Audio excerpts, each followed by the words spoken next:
অহর্নিশির প্রধান উদ্দেশ্য শ্রোতাদের বিনোদন, কোনো ধর্মীয় সম্প্রদায় ও ব্যক্তিগত বিশ্বাসকে আঘাত করা নয়। আমরা আশা করব অহর্নিশি শ্রোতারা শুধুমাত্র গল্প শোনার উদ্দেশ্যেই এই গল্পটিকে গ্রহণ করবেন।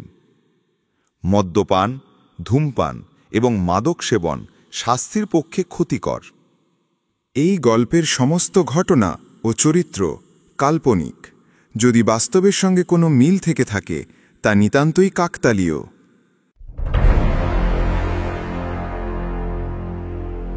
আধার রাতের নিস্তব্ধতা চিরে ভেসে আসা রহস্যের হাতছানি, প্রাচীন পুঁথির পাতায় লুকিয়ে থাকা অভিশপ্ত জ্ঞান আর হিমালয়ের বুকে জমে থাকা অজানা আতঙ্ক।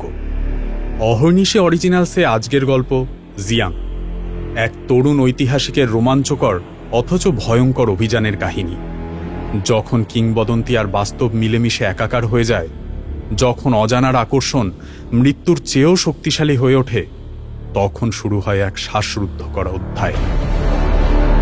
চলুন উত্তর কলকাতার এক পুরনো বাড়ির চিলেকোঠা থেকে যাত্রা শুরু করি এক পুঁথির সন্ধানে, যার প্রতিটি অক্ষর লেখা হয়েছে রক্ত দিয়ে। আপনি প্রস্তুত তো রক্তহীন করা এই অভিজ্ঞতার সাক্ষী হতে? তাহলে শুরু করা যাক।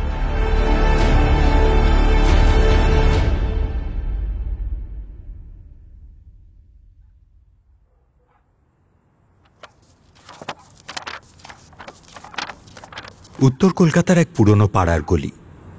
বাইরে কনকনে উত্তুরে হাওয়া আর ল্যাম্পপোস্টের হলদে আলোয় মিশে থাকা কুয়াশার চাদর। সেই গলির এক দোতলা বাড়ির চিলেকোঠার ঘরে টেবিল ল্যাম্পের আলোয় ডুবেছিল রাহুল। বছর ৩০-এর এই তরুণ ঐতিহাসিক ও ভাষাবিদ যেন আধুনিক পৃথিবীর কোলাহল থেকে পালিয়ে এসে এই ঘরেই নিজের জগৎ তৈরি করেছে। ঘর বললে ভুল হবে, এ যেন এক গুহা। প্রাচীন পুঁথি, ধুলোমাখা বই, অস্পষ্ট মানচিত্র আর ছেঁড়া তুলোর কাগজের দুর্গ। চারপাশের দেওয়ালে কাঠের তাক লাগানো, তাতে থরে থরে সাজানো বই। ইতিহাসের বিভিন্ন যুগ, বিভিন্ন সভ্যতা যেন জীবন্ত হয়ে উঠেছে সেখানে। একটা কর্কবোর্ডে পিন দিয়ে আটকানো রয়েছে হিমালয়ের কিছু অঞ্চলের বিবর্ণ মানচিত্র। তার পাশে কয়েকটা দুর্বোধ্য প্রতীকের ছবি। বাতাসে পুরনো কাগজ আর শুকনো কালির এক অদ্ভুত পরিচিত গন্ধ ভেসে বেড়াচ্ছে। তার ভাবনার কেন্দ্রে ছিল একটাই নাম, রক্তাক্ষরা জ্ঞান। এই কিংবদন্তি পুঁথি, যার অস্তিত্ব নিয়ে ঐতিহাসিক মহলে বিতর্ক থাকলেও রাহুলের মন বলছিল এটা শুধু গল্পকথা নয়। এই পুঁথি যদি সে খুঁজে পায়, তাহলে তার নাম ইতিহাসের পাতায় স্বর্ণাক্ষরে লেখা থাকবে।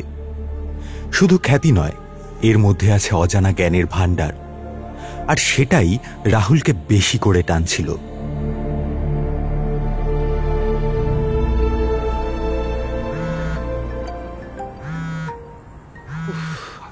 এত রাতে কি আবার? ও প্রিয়া, হ্যালো। এখনো সেই ভূতের রাজার দেশে? মিস্টার ঐতিহাসিক, ঘড়ির কাঁটা কোন মুলুকে পাড়ি দিয়েছে সে খেয়াল আছে আপনার? প্রিয়া রাহুলের প্রেমিকা, আর্কিওলজিক্যাল সার্ভে অফ ইন্ডিয়ার তরুণ প্রত্নতাত্ত্বিক। সে রাহুলের এই জ্ঞান পিপাসাকে ভালোবাসে, কিন্তু তার এই রাতের পর রাত জাগা আর বিপজ্জনক সব প্রাচীন রহস্যের পেছনে ছোটা নিয়ে চিন্তাও কম করে না। প্রিয়া 2 দিন আগে একটা কাজে ভাগলপুর গিয়েছিল। আজ সে ফিরছে কলকাতায়। ট্রেন থেকেই ফোনটা করেছে সে। রাহুল চেয়ারে গা এলিয়ে দিল। ঠিক ধরেছিস। জানিস, একটা অবিশ্বাস্য জিনিসের সন্ধান পেয়েছি। অধ্যাপক শর্মার সংগ্রহ থেকে আনা একটা অতি পুরনো তিব্বতী পুঁথির বিবরণে এর উল্লেখ, রক্তাক্ষরা জ্ঞান। নামটা শুনেছিস আগে? রক্তাক্ষরা মানে রক্ত দিয়ে লেখা পুঁথি? Is it for real? নামটা শুনেই তো কেমন গা ছমছম করছে। কিসের পুঁথি ওটা? নতুন কোনো মিশরীয় মমিটমি নাকি? আরে মমির চেয়েও 1000 গুণ রোমাঞ্চকর প্রিয়া। কিংবদন্তি অনুযায়ী এটা শুধু পুঁথি নয়, এক ভয়ঙ্কর শক্তির আধার। শতাব্দীর পর শতাব্দী ধরে হিমালয়ের বুকে এক অভিশপ্ত পরিত্যক্ত বৌদ্ধ মঠের গভীরে লুকানো আছে ওটা। কেউ বলে ওতে আছে সৃষ্টির রহস্যের মহাজ্ঞান, যা পেলে মানুষ ঈশ্বরের সমকক্ষ হতে পারে। আবার কেউ বলে ওটা সাক্ষাৎ শয়তানের নিজের হাতে লেখা, যা খুললে পৃথিবীতে নেমে আসবে মহাপ্রলয়। আর তুমি আমাদের এই আধুনিক বিজ্ঞানের যুগে বসে সেই শয়তানের পুঁথি উদ্ধার করতে যাবে, তাই তো? রাহুল, এসব বিপজ্জনক নেশা এবার ছাড়। তোর এই পুরনো ছেঁড়া ম্যাপ আর হাড়গোড় নিয়ে গবেষণা আমায় এমনিতেই যথেষ্ট চিন্তায় রাখে। তার উপর এই রক্ত দিয়ে লেখা পুঁথি, সিরিয়াসলি? আরে শুধু নেশার জন্য নয় প্রিয়া, এটা ইতিহাসের এক অনাবিষ্কৃত অধ্যায়। একবার ভাব, যদি সত্যি ওরকম কোনো পুঁথি থাকে, ওর মধ্যে কি লেখা আছে সেটা জানার অধিকার তো আমাদের আছে।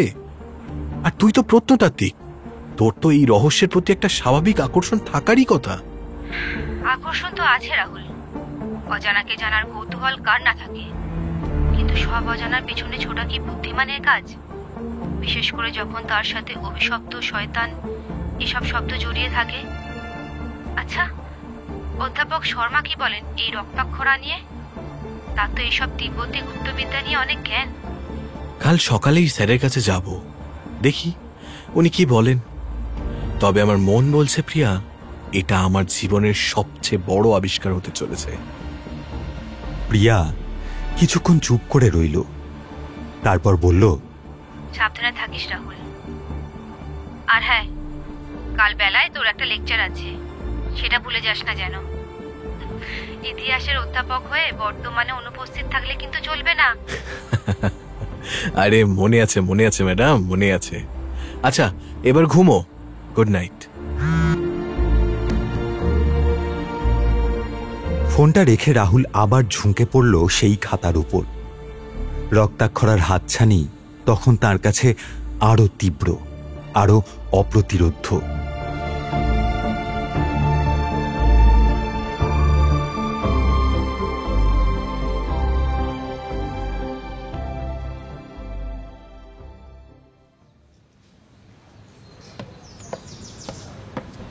পরদিন সকাল ৯টা নাগাদ রাহুল পৌঁছল অধ্যাপক অরুণ শর্মার ফ্ল্যাটে। দক্ষিণ কলকাতার এক শান্ত পাড়ায় একটা পুরনো ৩তলা বাড়ির দোতলায় থাকেন অধ্যাপক মশাই। কলিং বেল বাজতেই দরজা খুললেন অরুণ শর্মা নিজেই। ষাটোর্ধ্ব এই মানুষটির মুখে জ্ঞানের প্রশান্তি, চোখে স্নেহ। পরনে সাধারণ পাজামা পাঞ্জাবি, কিন্তু তার ব্যক্তিত্বে এমন একটা গভীরতা আছে যা রাহুলকে বরাবরই মুগ্ধ করে এসেছে। আরে আয় রাহুল, আয় ভেতরে আয়। তা সকাল সকাল যে, সব ভালো তো? হ্যাঁ স্যার, ভালো। রাহুল ভেতরে ঢুকতে ঢুকতে বলল, মানে একটা বিশেষ ব্যাপারে আপনার একটু পরামর্শ নিতে এসেছিলাম। আবার কি বিশেষ ব্যাপার? আচ্ছা তুই বস, আমি আসছি এক্ষুনি। অধ্যাপক তাকে বসতে বলে নিজে রান্নাঘরের দিকে গেলেন। অধ্যাপকের বসার ঘরটা যেন একটা ছোটখাটো তিব্বতীয় সংগ্রহশালা। দেওয়াল জুড়ে পুরনো থাঙ্কা চিত্র, তাতে বিভিন্ন দেবদেবী ও বৌদ্ধ দর্শনের নানান মুহূর্ত খোদাই করা। কাঁচের আলমারিতে সাজানো নানান প্রত্নতাত্ত্বিক সামগ্রী, পুরনো পুঁথির অংশবিশেষ, ব্রোঞ্জের মূর্তি, তিব্বতী রিচুয়াল সামগ্রী ইত্যাদি। বাতাসে ভেসে বেড়াচ্ছে এক অদ্ভুত মিশ্র গন্ধ, পুরনো বই, চন্দন আর এলাচের। একটু পর দুটো ধোঁয়া ওঠা চায়ের কাপ নিয়ে ফিরে এলেন ভদ্রলোক। বল কি ব্যাপার? আর এই নে চা নে। স্যার, আপনি কি রক্তাক্ষরা জ্ঞান নামে কোনো প্রাচীন তিব্বতী পুঁথির কথা শুনেছেন? প্রশ্নটা শোনা মাত্র অধ্যাপক শর্মার মুখের হাসি মিলিয়ে গেল। তার কপালে ফুটে উঠল সুস্পষ্ট চিন্তার ভাঁজ। হাতের চায়ের কাপটা সামান্য কেঁপে গেল, অল্প চা ছলকে পড়ল পিরিচে। তিনি কিছুক্ষণ রাহুলের দিকে স্থির দৃষ্টিতে তাকিয়ে রইলেন, যেন বোঝার চেষ্টা করছেন রাহুল কতটা জানে বা এই নামের উল্লেখ সে কোথায় পেয়েছে। রক্তক্ষরা? কোথায় পেলি এই নাম রাহুল? কে তোকে এই সর্বনাশা পুঁথির কথা বলেছে? রাহুল কিছুটা অবাক হলো অধ্যাপকের এমন তীব্র প্রতিক্রিয়ায়। সে তার গবেষণার কথা, পুরনো তিব্বতী পুঁথিতে পাওয়া রক্তাক্ষরার অস্পষ্ট উল্লেখের কথা সবিস্তারে জানাল। সে তার ব্যাগ থেকে কয়েকটা নোটবুক আর কিছু ছবির প্রিন্ট আউট বের করে দেখালো, যেখানে সে কিছু প্রতীক ও সম্ভাব্য মঠের অবস্থান সম্পর্কে তার অনুমান লিপিবদ্ধ করেছে। অধ্যাপক শর্মা মন দিয়ে সব শুনলেন, দেখলেন। তার মুখের অভিব্যক্তি ক্রমশ কঠিন থেকে কঠিনতর হচ্ছিল। রাহুলের দেখানো একটা প্রতীকের ওপর তার চোখ আটকে গেল। একটা সর্পিল চক্রের মধ্যে আবদ্ধ এক বিচিত্র চোখ। এই প্রতীক, আরে এ তো অরক্ষিত আত্মার অভিশাপের চিহ্ন। তিনি হঠাৎ উঠে দাঁড়ালেন, ঘরের মধ্যে কয়েকবার পায়চারি করলেন, তারপর রাহুলের সামনে এসে দাঁড়ালেন। রাহুল, আমি জানি অজানার প্রতি চিরকালই তোর তীব্র আকর্ষণ, কিন্তু বিশ্বাস কর, কিছু দরজা চিরতরে বন্ধ থাকাই মানব জাতির জন্য মঙ্গলজনক। সব অজানার পেছনে ছোটা বুদ্ধিমানের কাজ নয়, কখনো কখনো তা চরম নির্বুদ্ধিতার পরিচয় দেয়। এই রক্তাক্ষরা পুঁথি নিয়ে যে কিংবদন্তিগুলো তুই শুনেছিস, সেগুলো নিছক গল্প কথা নয় রাহুল। এর প্রতিটি অক্ষরের সাথে জড়িয়ে আছে বহু পুরনো অভিশাপ, বহু নিরীহ মানুষের মর্মান্তিক মৃত্যু আর সীমাহীন দুর্ভাগ্যের কাহিনী। কিন্তু স্যার, যদি এই পুঁথিটার অস্তিত্ব সত্যিই থাকে, তাহলে তো ইতিহাসের একটা বিরাট রহস্যের সমাধান হবে। আচ্ছা, আপনি এতটা বিচলিত কেন হয়ে পড়লেন? ওর মধ্যে কি এমন থাকতে পারে যা... থাম রাহুল, তুই বুঝতে পারছিস না তুই আসলে কিসের পেছনে ছুটছিস। ওটা জ্ঞান নয়, ওটা আসলে ধ্বংসের বীজ। আমি যখন তোর বয়সী ছিলাম, আমিও এই রক্তক্ষরার মোহে অন্ধ হয়েছিলাম। আমার এক প্রিয় বন্ধু ছিল তেনজিং দর্জি, দুঃসাহসী তিব্বতী পরিব্রাজক। আমরা দুজন মিলে বেরিয়েছিলাম এই অভিশপ্ত পুঁথির সন্ধানে। আমরা সেই পরিত্যক্ত মঠের খুব কাছাকাছি পৌঁছেও ছিলাম, কিন্তু সেখানে যা দেখেছিলাম, যা অনুভব করেছিলাম, সে এক ভয়ঙ্কর অভিজ্ঞতা। তারপর থেকে আমি ওই উপত্যকার নাম পর্যন্ত মুখে আনি না। তেনজিং আর ফিরে আসেনি, আমি একা ফিরেছিলাম। অধ্যাপকের কণ্ঠস্বর ধরে এলো, তার চোখ ছলছল করে উঠল পুরনো স্মৃতিতে। এদিকে রাহুলের মুখ ফ্যাকাশে হয়ে গেছে। সে এর আগে কখনো অধ্যাপককে এতটা আবেগপ্রবণ হতে দেখেনি। কি দেখেছিলেন আপনারা সেখানে, স্যার? সেসব কথা থাক রাহুল, কিছু ভয়ঙ্কর স্মৃতি রোমন্থন না করাই ভালো। শুধু এটুকু জেনে রাখ, এই পৃথিবীতে এমন কিছু শক্তি আছে যা আমাদের বোধবুদ্ধি ও কল্পনার অনেক ঊর্ধ্বে। তাদের স্বাভাবিক ছন্দ থেকে বিচ্যুত করতে নেই। তাদের ঘাটাতে যাওয়া মানে নিশ্চিত বিনাশ ডেকে আনা। আমি তোকে জোর করতে পারি না, তাই অনুরোধ করছি রাহুল, এই পুঁথির চিন্তা তোর মাথা থেকে চিরতরে বের করে দে। রাহুল কোনো উত্তর দিল না, চুপ করে বসে রইল। অধ্যাপকের কথায় তার মনের কৌতূহল আরও বেড়ে গেল। সে বুঝতে পারছিল অধ্যাপক কিছু একটা লুকোচ্ছেন, হয়তো তাকে রক্ষা করার জন্যই। কিন্তু রক্তক্ষরা দুর্নিবার আকর্ষণ সে কিছুতেই অগ্রাহ্য করতে পারছিল না। সে আরও কিছু প্রশ্ন করার চেষ্টা করল, মঠের সঠিক অবস্থান বা সেই প্রতীকের অর্থ জানারও চেষ্টা করল, কিন্তু অধ্যাপক শর্মা আর একটিও কথা বললেন না এ বিষয়ে। তিনি রাহুলের আনা কাগজগুলো ফেরত দিয়ে দিলেন। তার মুখ এখন থমথমে। আমার যা বলার ছিল আমি বলেছি রাহুল, এবার সিদ্ধান্ত তোর। তবে মনে রাখিস, কিছু ভুলের কোনো ক্ষমা হয় না। তার পরিণাম শুধু নিজেকেই নয়, আপনজনদেরও ভোগ করতে হয়। ভারাক্রান্ত হৃদয়ে রাহুল অধ্যাপকের ফ্ল্যাট থেকে বেরিয়ে এলো। তার মনে তখন হাজারো দ্বিধা, হাজারো প্রশ্ন।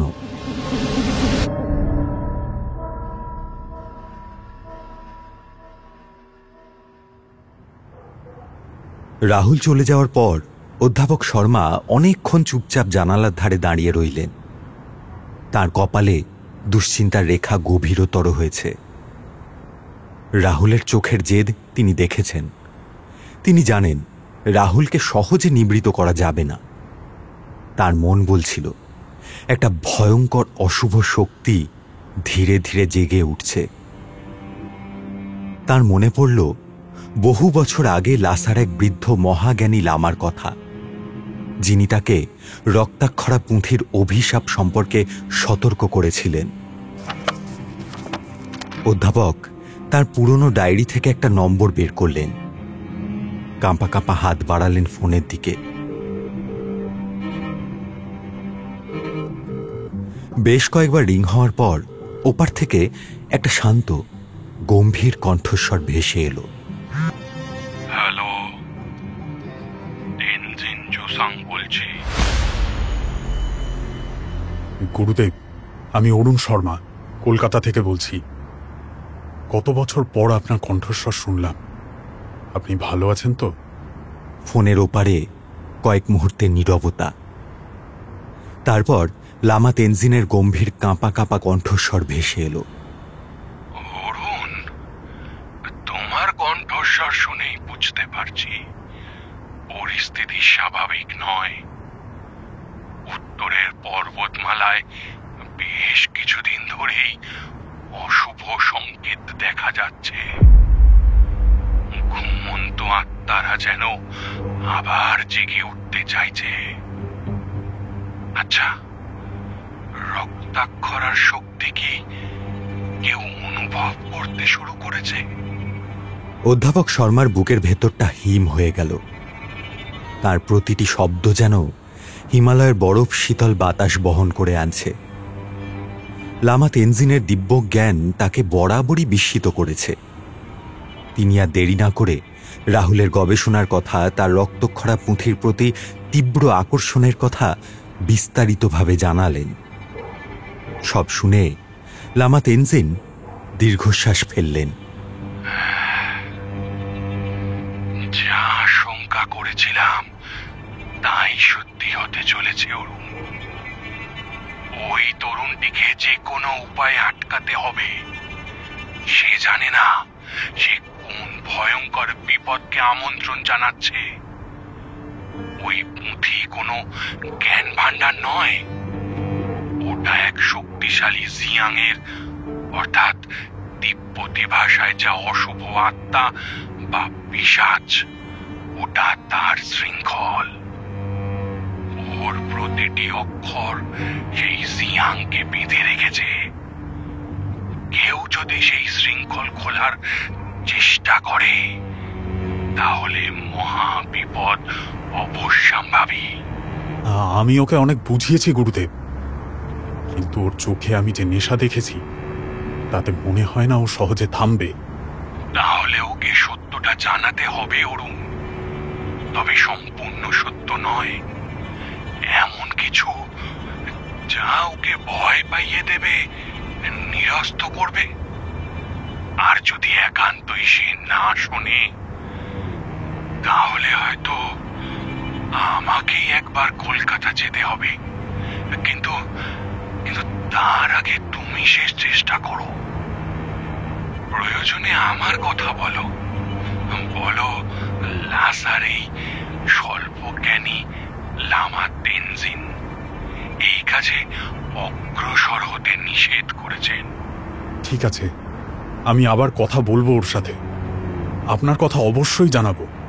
তথাগত তোমার সহায় হন অরুণ, আর ওই তরুণেরও।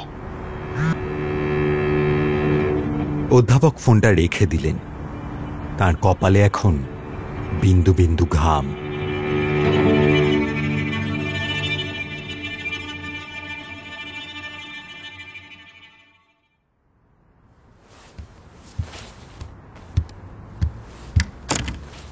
অধ্যাপক শর্মার কাছ থেকে ফিরে রাহুল সোজা নিজের ঘরে ঢুকে দরজা বন্ধ করে দিল। তার মন তখন উত্তাল। একদিকে অধ্যাপকের ভয়ার্ত সতর্কবাণী আর তার বন্ধুর মর্মান্তিক পরিণতির কথা, আর অন্যদিকে রক্তাক্ষরার দুর্নিবার হাতছানি। সে ইন্টারনেটে জিয়াং নিয়ে অনুসন্ধান শুরু করল। যা তথ্য পেল তা খুব সামান্যই, কিন্তু ভয়ানক। তিব্বতী লোককথার এই অশুভ আত্মারা নাকি মানুষের শরীর দখল করতে পারে, তাদের দিয়ে ভয়ঙ্কর সব কাজ করিয়ে নিতে পারে। ইতিমধ্যেই অধ্যাপকের ফোন এসে গিয়েছিল। তিনি লামা তেনজিনের সাবধান বাণীও রাহুলকে জানালেন। রাহুল চুপচাপ শুনে গেল শুধু।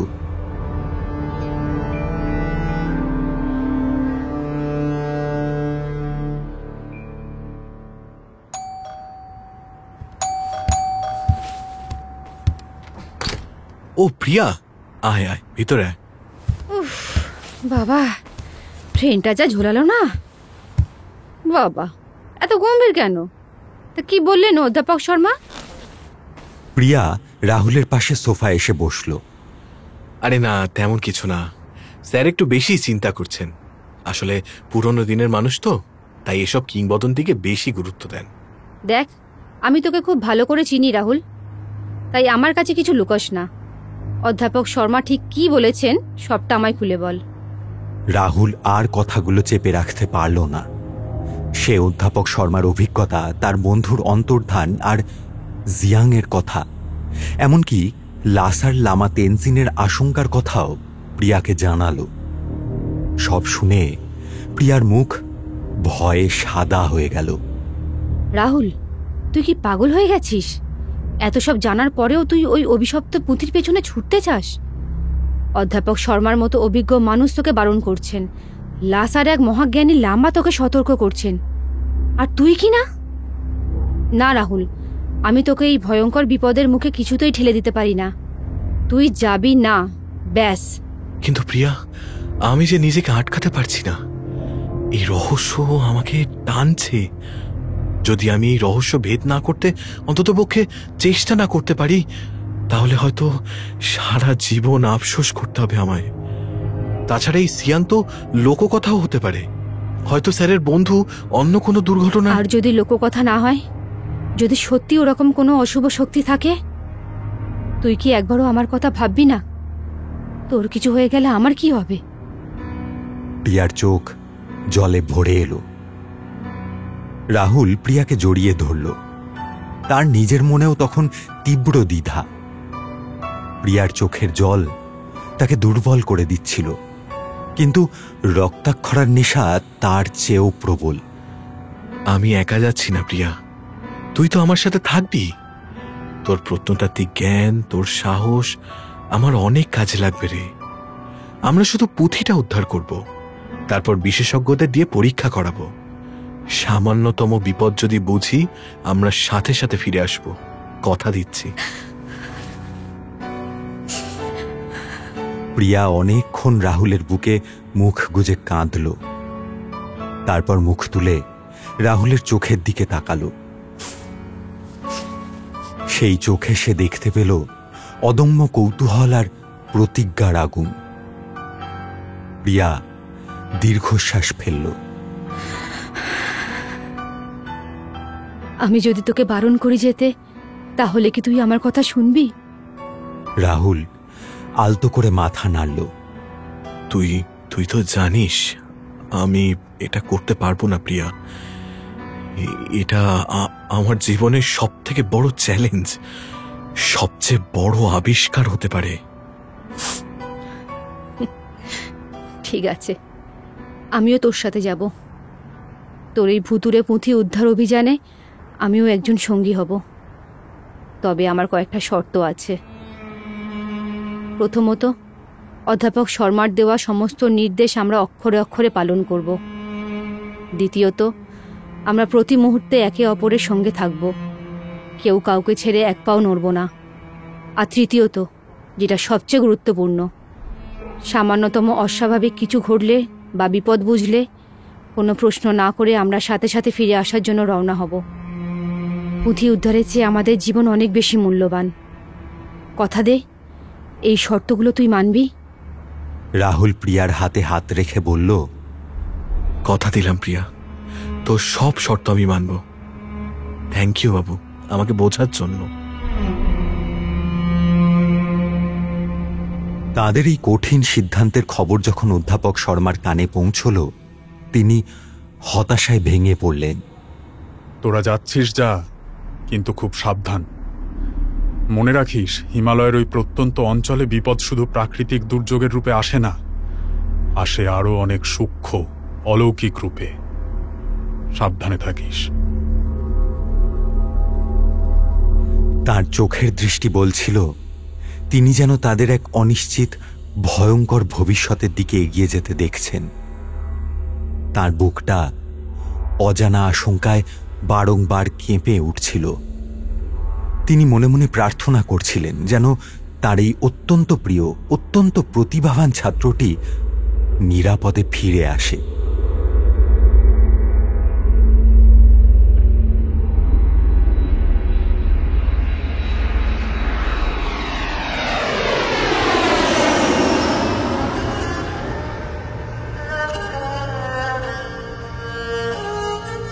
এই ঘটনার ঠিক 2 সপ্তাহ পর ওরা যাত্রা শুরু করল। কলকাতা থেকে প্রথমে ফ্লাইটে কাঠমান্ডু, কাঠমান্ডু থেকে চীনা ভিসা ও তিব্বত ট্রাভেল পারমিট সংগ্রহ করে আবার ফ্লাইটে কাঠমান্ডু থেকে লাসা পৌঁছল। এরপর সেখান থেকে বেরিয়ে গেজিংয়ে পৌঁছে তারা তাদের গাইডের সাথে দেখা করল, দাওয়া শেরপা আর পাসাং শেরপা। দাওয়া 50 মুখে অজস্র বলিরেখা, অভিজ্ঞতার ছাপ স্পষ্ট। সে খুব কম কথা বলে, কিন্তু তার চোখের দৃষ্টি অত্যন্ত তীক্ষ্ণ। পাসাং বছর 20 তরুণ, হাসি খুশি আর চঞ্চল। দাওয়া তাদের যাত্রার রুটম্যাপটা ভালো করে দেখে নিয়ে গম্ভীর মুখে বলল, সাহেব, এই মঠের কথা আমিও শুনেছি, তবে ভালো কিছু শুনিনি। আপনারা কি সত্যি ওখানে যেতে চান? হ্যাঁ দাওয়াজি, আমরা ওখানে যাবই। এটা আমাদের গবেষণার জন্য খুব জরুরি। দাওয়া আর কিছু বলল না, শুধু একবার পাসাংয়ের দিকে তাকালো। পাসাং যেন একটু কেঁপে উঠল।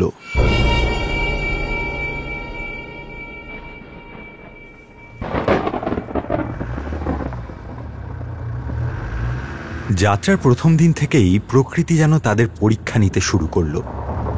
আকাশ মেঘে ঢাকা, কনকনে ঠান্ডা বাতাস যেন চামড়া ভেদ করে হাড় পর্যন্ত কাঁপিয়ে দিচ্ছিল। সরু পাহাড়ি পথ কোথাও কোথাও এতটাই বিপজ্জনক যে এক পা ফসকালেই নিশ্চিত মৃত্যু। মাঝে মাঝেই শুরু হচ্ছিল ঝিরঝিরে তুষারপাত। পাসাং প্রথম দিকে নানান রকম গল্প করে পরিবেশটা হালকা রাখার চেষ্টা করছিল, কিন্তু দাওয়ার গাম্ভীর্য আর প্রকৃতির রুক্ষতা ধীরে ধীরে তাকেও চুপ করিয়ে দিল। দাওয়া শুধু যাত্রাপথের প্রয়োজনীয় নির্দেশ দিয়ে যাচ্ছিল।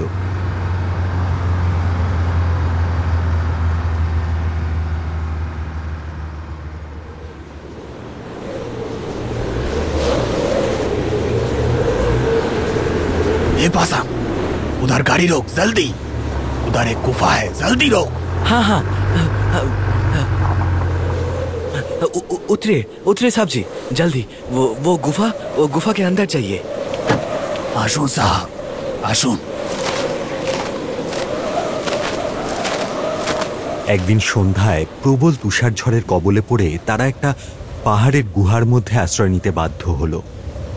গুহার ভেতরটা স্যাঁতস্যাঁতে ঠান্ডা, বাইরে তখন দানবের মতন গর্জন করছে ঝড়। প্রিয়া রাহুলের হাত শক্ত করে ধরে ফিসফিস করে বলল, আমার খুব ভয় করছে রাহুল। মনে হচ্ছে কেউ বা কিছু একটা আমাদের অনুসরণ করছে। এখানে আসার পর থেকেই এই অদ্ভুত অনুভূতিটা আমার পেছন ছাড়ছে না। রাহুল প্রিয়াকে বুকের কাছে টেনে নিয়ে আশ্বস্ত করার চেষ্টা করল। ভয় পাস না প্রিয়া, এই দুর্গম জায়গায় আর কেই বা আসবে? হয়তো এই অপরিচিত পরিবেশের জন্য এমনটা মনে হচ্ছে। আরে ওসব তোর মনের ভুল। প্রিয়াকে কথাগুলো বললেও ওর নিজের মনেও একটা অজানা আতঙ্ক বাসা বাঁধছিল।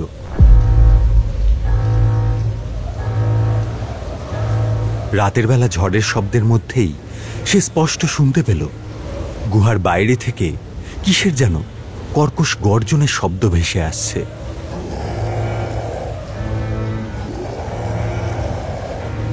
দাওয়া এবং পাসাংও শুনতে পেল সেই গর্জন।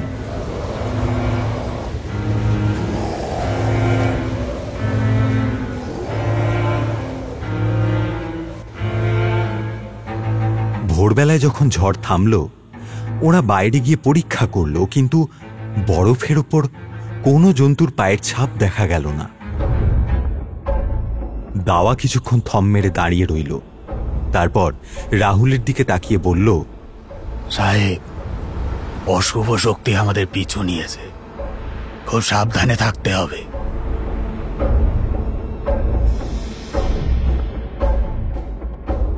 গাড়ির রাস্তা শেষ হলে ওরা হাঁটা শুরু করল। যতক্ষণ দিনের আলো থাকত ততক্ষণ ওরা হাঁটত। রাত নামলে কোনো এক গুহায় বা পাহাড়ের আড়ালে টেন্ট খাটিয়ে রাত্রি যাপন করত।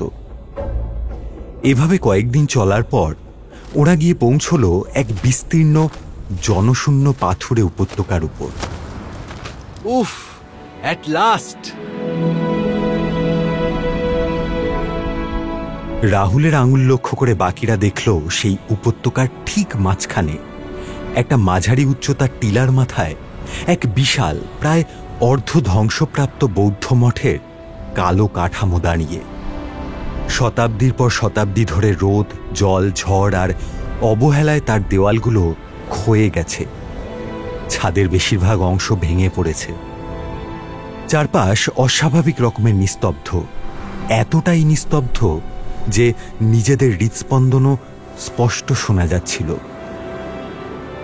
রাহুলের চোখ উত্তেজনায় জ্বলজ্বল করে উঠল। এটাই রক্তাক্ষরা মঠ। আপনাদের এখানে পৌঁছে দেওয়া আমাদের কাজ ছিল সাহেব, তাই নিয়ে এলাম। কিন্তু সাহেব, ওই মঠ অভিশপ্ত। ওখানে যারা ঢোকে তারা আর ফিরে না। আমরা আর এগোতে পারবো না। আপনারা যদি যেতে চান একাই যেতে হবে।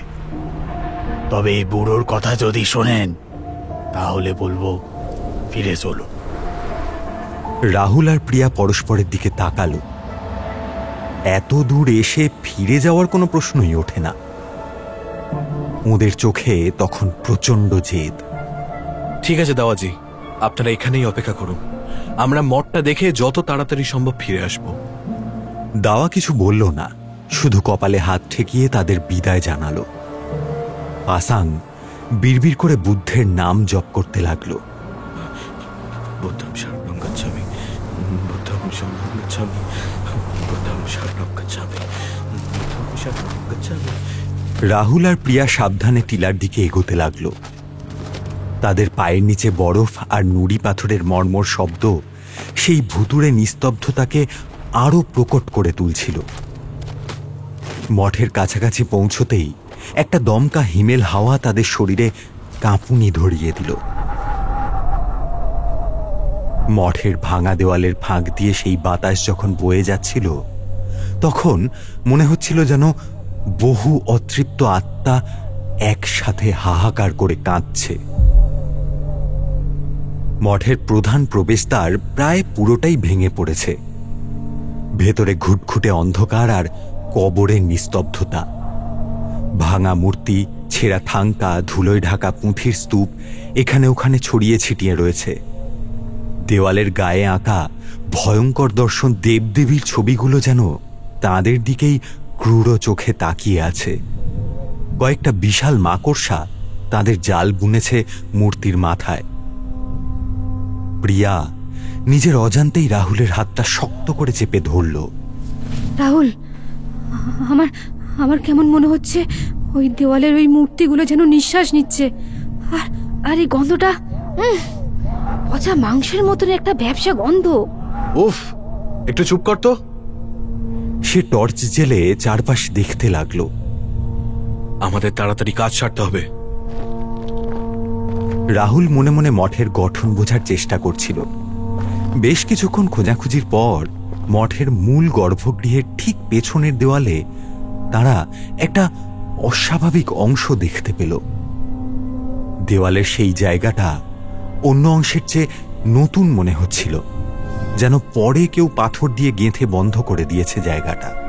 প্রিয়া, প্রিয়া, এটাই সেই জায়গা। নিশ্চয়ই এর পেছনেই আছে সেই গোপন কক্ষ। রাহুল আর প্রিয়া দেওয়ালের সেই অংশটা পরীক্ষা করতে লাগলো।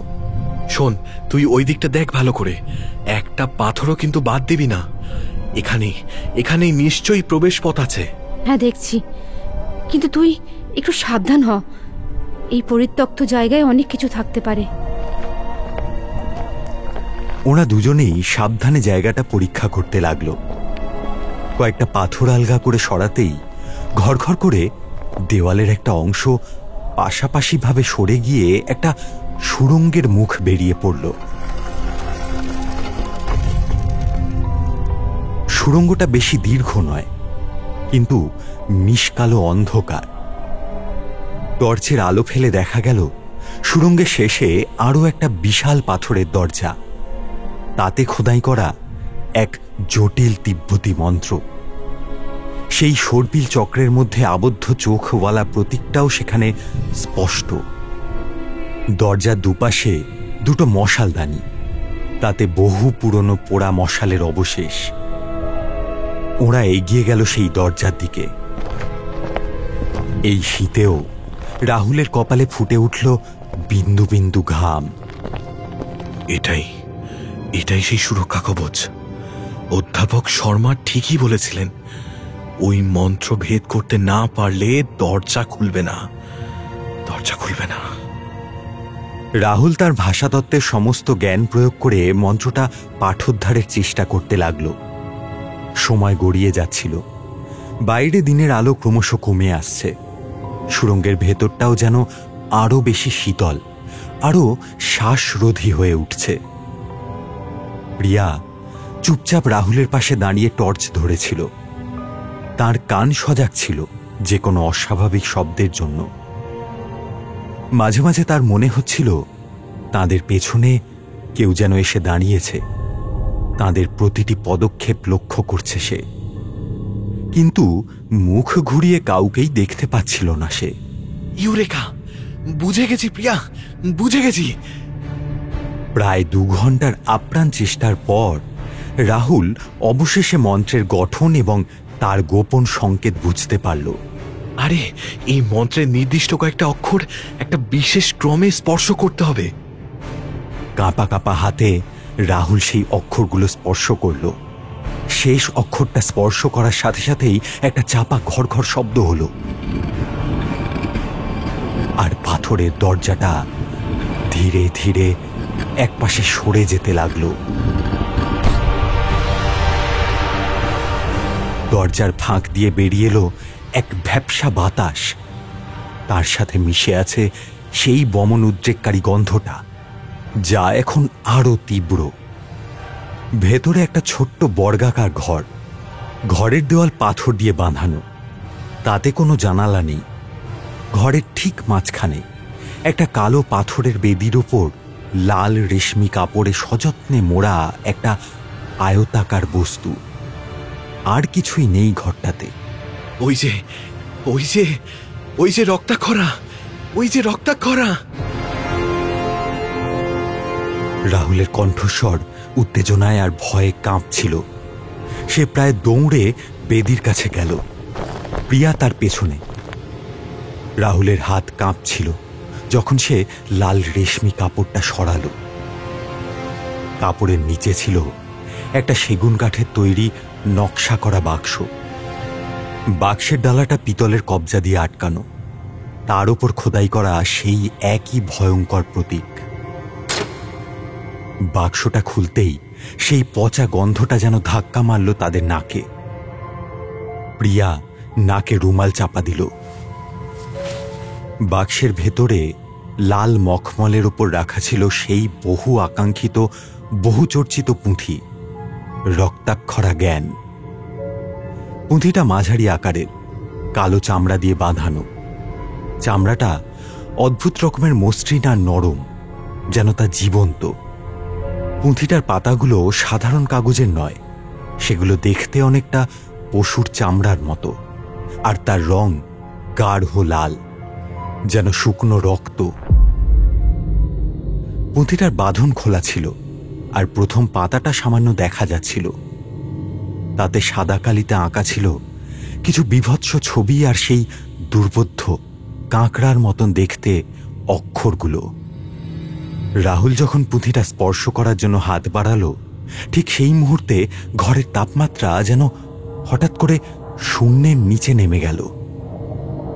একটা তীব্র হিমশীতল স্রোত তাদের শির দ্বারা বেয়ে নেমে গেল, আর স্পষ্ট, খুব স্পষ্ট তারা শুনতে পেল ঘরের প্রতিটি কোণ থেকে, দেওয়ালের প্রতিটি পাথর থেকে ভেসে আসছে অসংখ্য মানুষের চাপা দীর্ঘশ্বাস, কান্নার রোল আর ফিস ফিস শব্দ। বিভিন্ন ভাষায়, বিভিন্ন স্বরে যেন হাজার হাজার অতৃপ্ত আত্মা একসাথে কথা বলছে, তাদের অভিশাপ জানাচ্ছে। পুঁথিটা থেকে একটা মৃদু লাল আভা বিচ্ছুরিত হতে শুরু করল। প্রিয়া ভয়ে চিৎকার করে রাহুলের হাত চেপে ধরল। রাহুল, ওটা ছোস না, ওটা শয়তানের জিনিস। চল চল চল, আমরা এক্ষুনি এখান থেকে পালাই। আমার নিঃশ্বাস বন্ধ হয়ে আসছে। তার চোখ ভয়ে বিস্ফারিত, শরীর থরথর করে কাঁপছে। রাহুলও ভয় পেয়েছিল, তার মুখ ফ্যাকাশে হয়ে গিয়েছিল, কিন্তু পুঁথিটা পাওয়ার তীব্র নেশা, এতদিনের পরিশ্রমের ফসল তার হাতের মুঠোয়, এই উপলব্ধি তার সব ভয়কে ছাপিয়ে গিয়েছিল। সে এক ঝটকায় প্রিয়ার হাত সরিয়ে পুঁথিটা তুলে নিল। সর। পুঁথিটা হাতে নিতেই তার শরীরে যেন একটা বৈদ্যুতিক শক লাগলো। একটা অদ্ভুত শক্তি, একটা অজানা জ্ঞান যেন তার মস্তিষ্কের ভেতর দিয়ে প্রবাহিত হয়ে গেল। তার মনে হলো সে যেন এই পুঁথির প্রতিটি অক্ষর পড়তে পারছে, বুঝতে পারছে এর অন্তর্নিহিত অর্থ। পেয়েছি, আমি পেয়েছি, আমি পেয়েছি। রাহুল প্রায় উন্মাদের মতন হেসে উঠল। সে দ্রুত পুঁথিটা তার ব্যাগে ভরে ফেলল।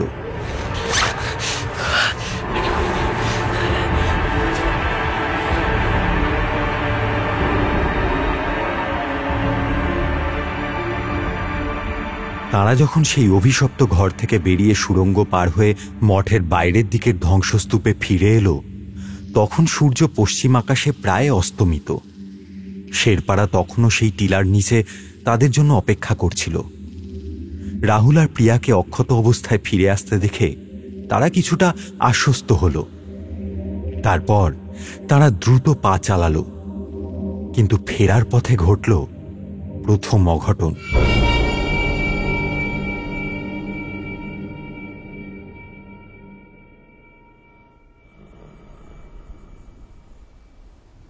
গভীর রাতে টেন্টের ভেতর যখন সবাই ক্লান্ত শরীরে ঘুমে আচ্ছন্ন, পাসাং হঠাৎ করে এক বিকট জান্তব চিৎকার করে উঠল।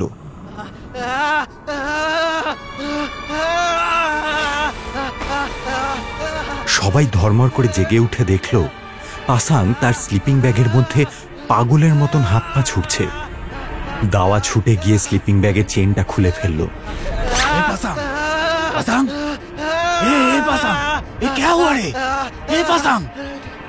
সবাই বিস্ফারিত চোখে দেখল পাসাংয়ের চোখ ঠিকরে বেরিয়ে আসছে বাইরে, মুখ দিয়ে গ্যাঁজলা উঠছে।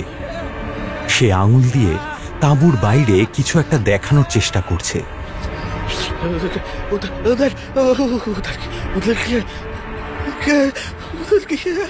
রাহুল আর দাওয়া টর্চ জেলে তাঁবুর বাইরে বেরিয়ে এলো।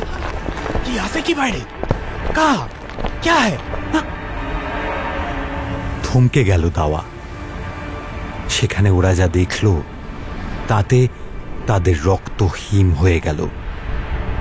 বরফের ওপর তাদের তাঁবু ঘিরে বিশাল আকারের কিছু অস্পষ্ট পায়ের ছাপ। সেগুলো কোনো পরিচিত জন্তুর পায়ের ছাপের মতন নয়, আকারে অনেক বড়। প্রতিটা আঙুলের জায়গায় যেন ধারালো নখের দাগ। আর সবচেয়ে ভয়ের ব্যাপার হলো ছাপগুলো যেন বরফের গভীরে গর্ত করে বসে গিয়েছে, আর তার চারপাশে বরফ গলে জল হয়ে গেছে। যেন ওই পায়ে ছিল তীব্র উত্তাপ। ছাপগুলো তাদের তাঁবুর চারপাশে কয়েকবার ঘুরে আবার যেদিক থেকে এসেছিল সেদিকেই মিলিয়ে গেছে। যেন বাতাসে মিলিয়ে গেছে সেই ভয়ঙ্কর আগন্তুক।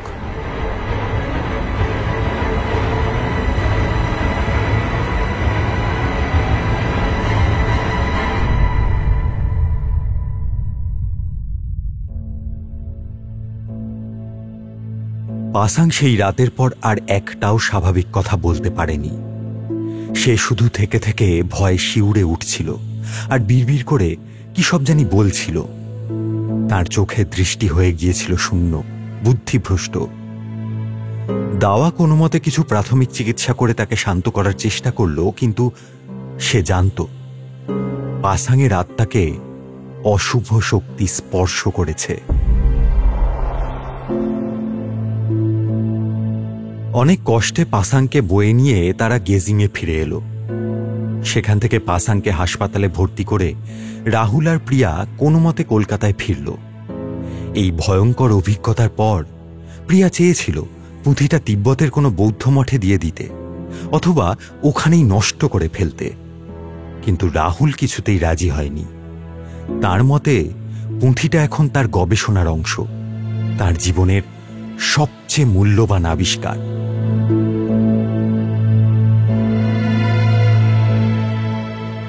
কলকাতায় ফিরে রাহুল তার স্টাডি রুমে নিজেকে প্রায় বন্দি করে ফেলল।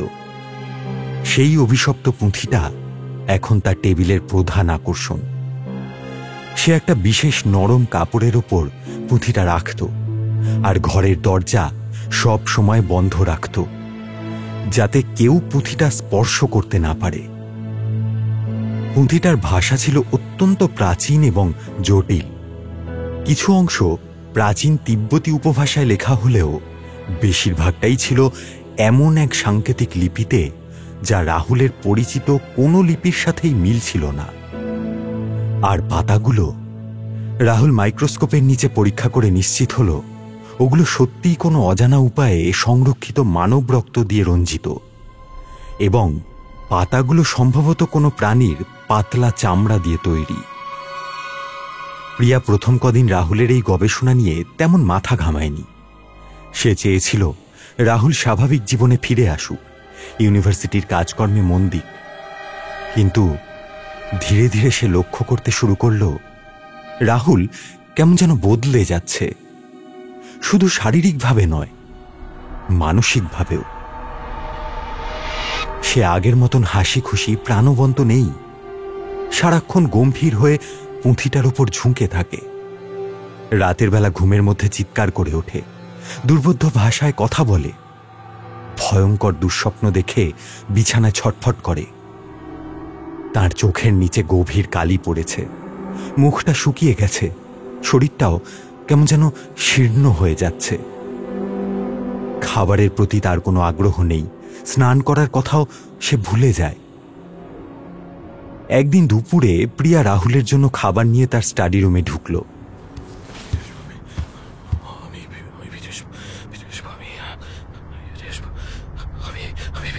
রাহুল, কি করছিস? রাহুল চমকে মুখ তুলে তাকালো। তার চোখ দুটো অস্বাভাবিক রকমের লাল, দৃষ্টি কেমন যেন অচেনা। কেন বিরক্ত করছিস? দেখতে পাচ্ছিস না আমি কাজ করছি? আমি তোর জন্য খাবার এনেছিলাম, সকাল থেকে তো কিছু খাসনি। আমার খিদে নেই, তুই যা এখান থেকে, আমাকে একা থাকতে দে। প্রিয়া ছলছল চোখে ঘর থেকে বেরিয়ে এলো। তার বুকটা অজানা আশঙ্কায় ভরে উঠল। এই রাহুলকে সে চেনে না। রক্তাক্ষরা পুঁথিটা যেন ধীরে ধীরে রাহুলকে তার কাছ থেকে কেড়ে নিচ্ছে।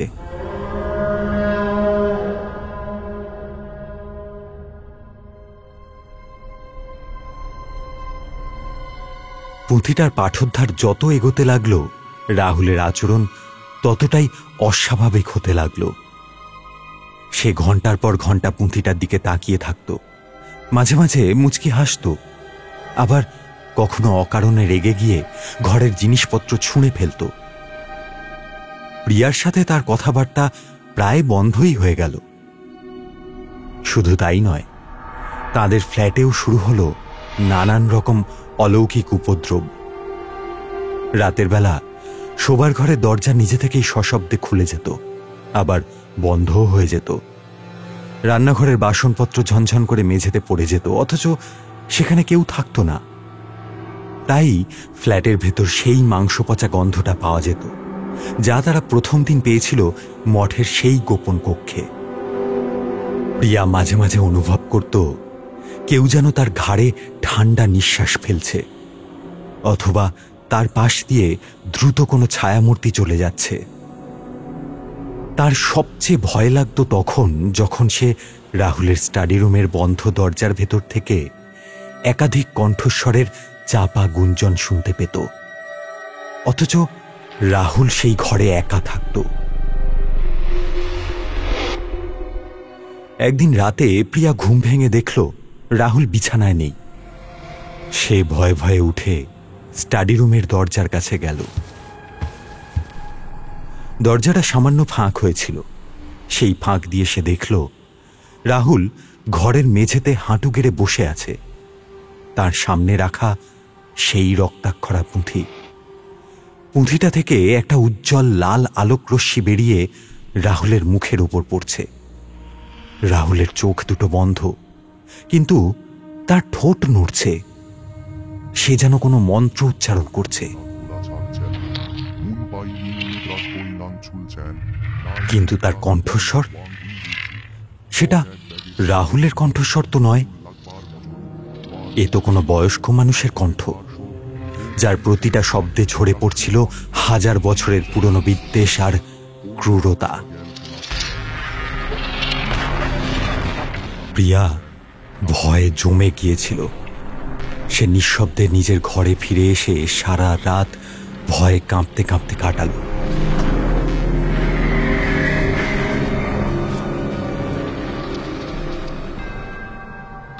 পরদিন সকালে রাহুল যখন ঘর থেকে বেরোলো, তার হাবভাব ছিল স্বাভাবিক, যেন আগের রাতে কিছুই হয়নি।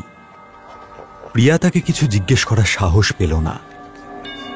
তার ভয় চরমে পৌঁছল সেদিন, যেদিন সে তাদের পোষা বিড়াল মিনিকে রাহুলের স্টাডি রুমের সামনে মরে পড়ে থাকতে দেখল। মিনির চোখ দুটো কোটর থেকে ঠেলে বেরিয়ে এসেছে, শরীরটা শক্ত হয়ে গেছে, আর তার গলায় সরু নখের আঁচড়ের দাগ। কিন্তু এমনভাবে কে মারল মিনিকে? প্রিয়া আর সহ্য করতে পারল না। সে ঠিক করল অধ্যাপক শর্মার কাছে গিয়ে সব খুলে বলবে।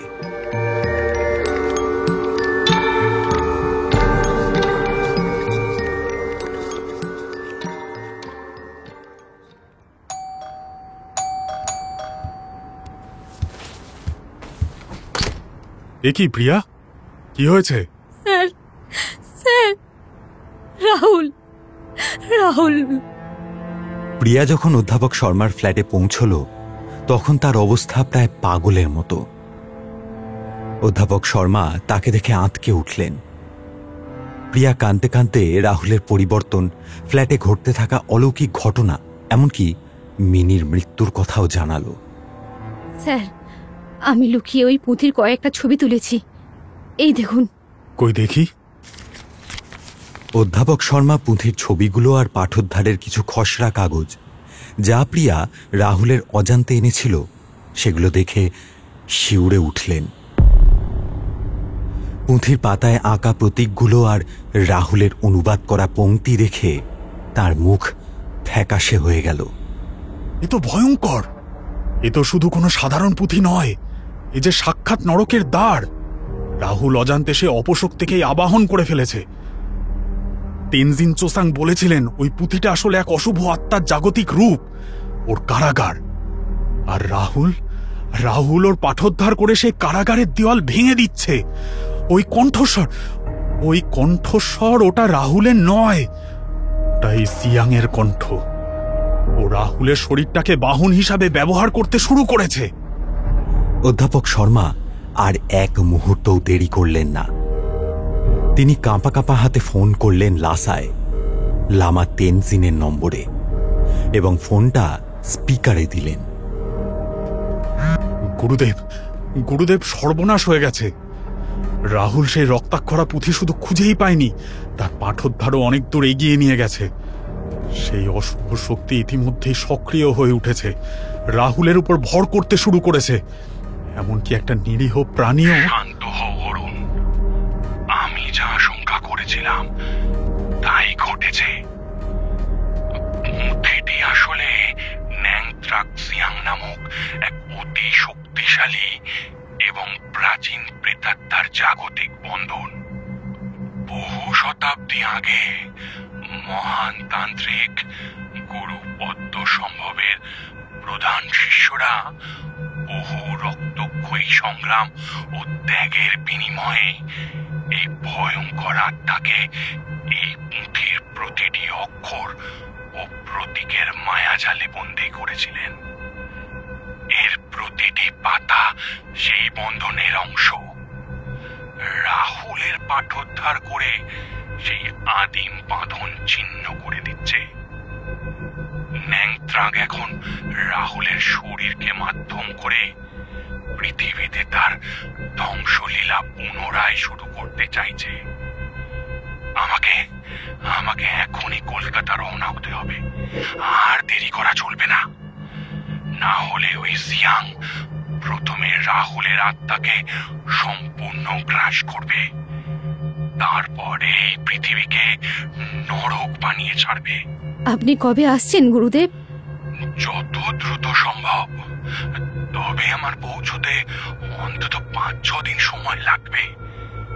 এই কটা দিন তোমাদের খুব সাবধানে থাকতে হবে।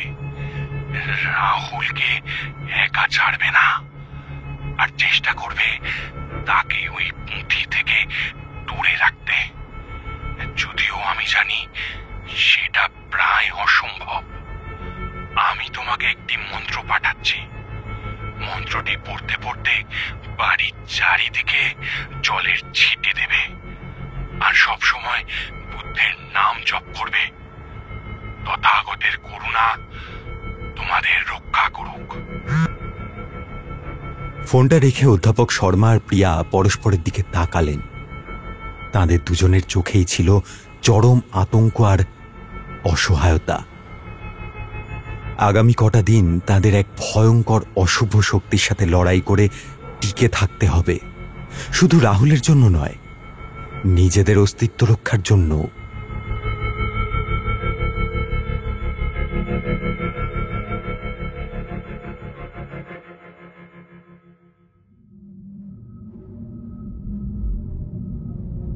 লামা তেনজিনের আসার অপেক্ষায় প্রতিটি মুহূর্ত যেন এক একটা যুগের মতন কাটছিল প্রিয়া আর অধ্যাপক শর্মার।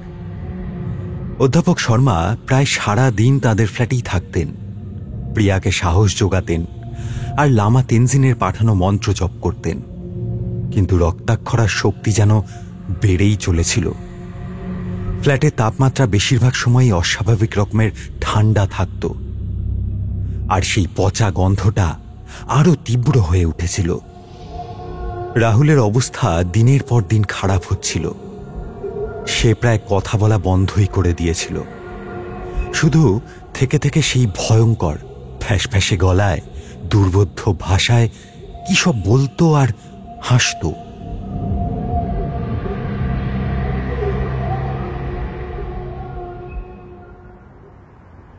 প্রিয়া, ভাবছি পুঁথির গবেষণার জন্য একটা ছেলেকে সহকারী হিসেবে নিয়োগ করব।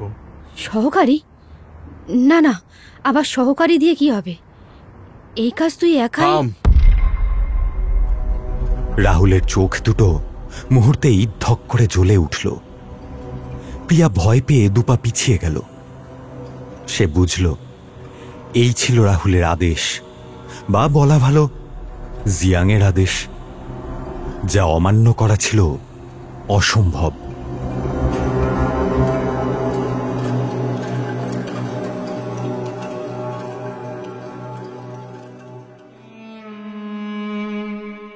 কয়েকদিন পর অমল নামের এক তরুণ, ইতিহাসের প্রতি অনুরাগী ছাত্র, রাহুলের সহকারী হিসেবে যোগ দিল।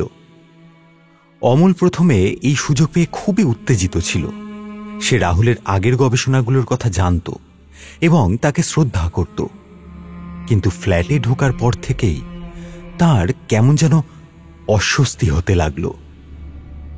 রাহুলের অদ্ভুত আচরণ, প্রিয়া আর অধ্যাপক শর্মার আতঙ্কিত মুখের দিকে তাকিয়ে সে কিছুই বুঝতে পারছিল না।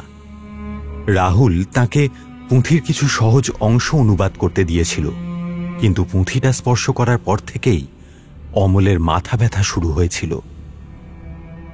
একদিন সকালে অমল আর কাজে এলো না, ফোন করেও তাকে পাওয়া গেল না। প্রিয়ার বুকের ভেতরটা অজানা আশঙ্কায় কেঁপে উঠল। সে অধ্যাপক শর্মাকে সাথে নিয়ে অমলের মেসে গেল।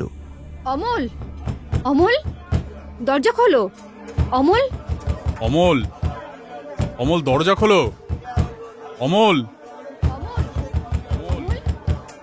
দরজায় অনেক ডাকাডাকি করেও কোনো সাড়া না পেয়ে মেসের অন্যান্য লোকজনদের সাহায্যে দরজা ভাঙা হলো।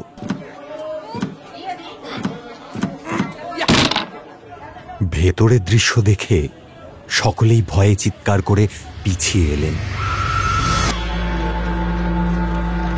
অমলের ছোট ঘরটা লণ্ডভণ্ড, আর ঘরের ঠিক মাঝখানে উপুর হয়ে পড়ে আছে অমলের বীভৎস ছিন্ন ভিন্ন মৃতদেহ। তার সারা শরীরে গভীর ক্ষত, যেন কোনো হিংস্র পশু তাকে ছিঁড়ে খেয়েছে। তার চোখ দুটো কোটর থেকে বেরিয়ে এসেছে, মুখে চরম আতঙ্কের ছাপ। কিন্তু সবচেয়ে ভয়ঙ্কর ছিল তার বুকের ঠিক মাঝখানে একটা ধারালো অস্ত্র দিয়ে খোদাই করা সেই সর্পিল চক্রের মধ্যে আবদ্ধ চোখওয়ালা প্রতীকটি।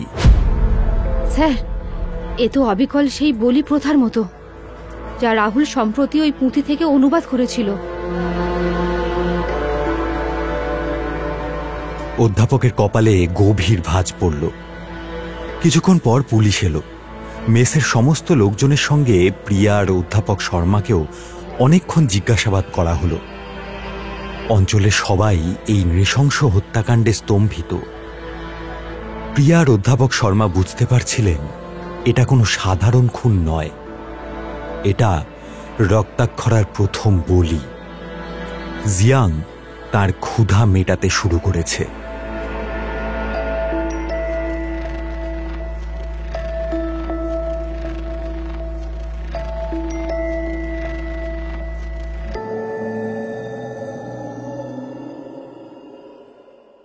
অমলের মৃত্যুর পর ফ্ল্যাটের পরিবেশ আরও ভয়ঙ্কর হয়ে উঠল। জিয়াংয়ের তাণ্ডব বহু গুণে বেড়ে গেল। প্রায় সারা রাত ধরে ফ্ল্যাটের বিভিন্ন কোণা থেকে অদ্ভুত শব্দ আসত।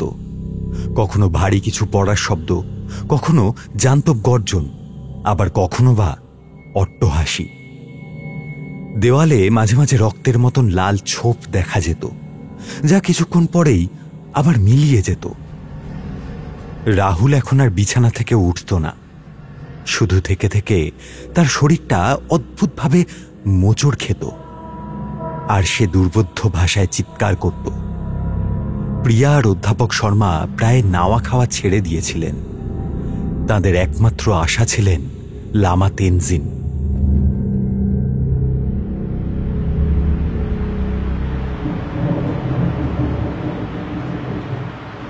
অবশেষে এক ঝড় বৃষ্টির সন্ধ্যায়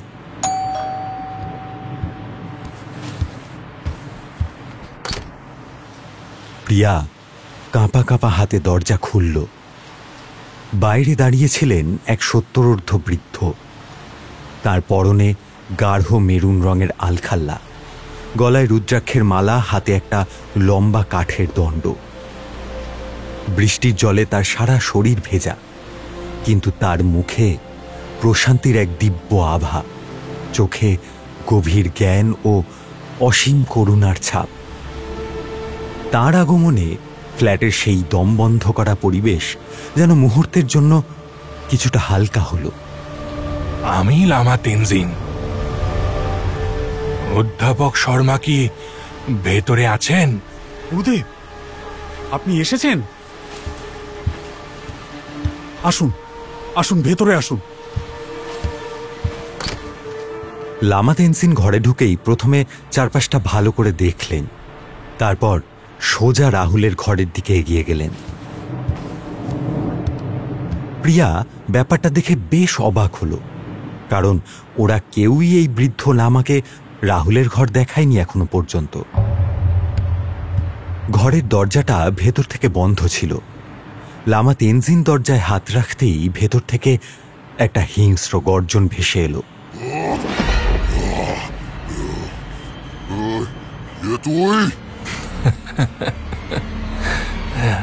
বৃদ্ধ লামা মৃদু হাসলেন। তিনি তার ঝোলা থেকে একটা ছোট্ট রূপোর তৈরি বজ্র, যা কিনা তিব্বতী তন্ত্রক্রিয়ার এক হাতিয়ার, সেটা বের করে দরজার ওপর স্পর্শ করালেন। সঙ্গে সঙ্গে ভেতর থেকে একটা তীব্র আর্তনাদ শোনা গেল, আর দরজাটা সশব্দে খুলে গেল। ঘরের ভেতরে তখন তাণ্ডব চলছে।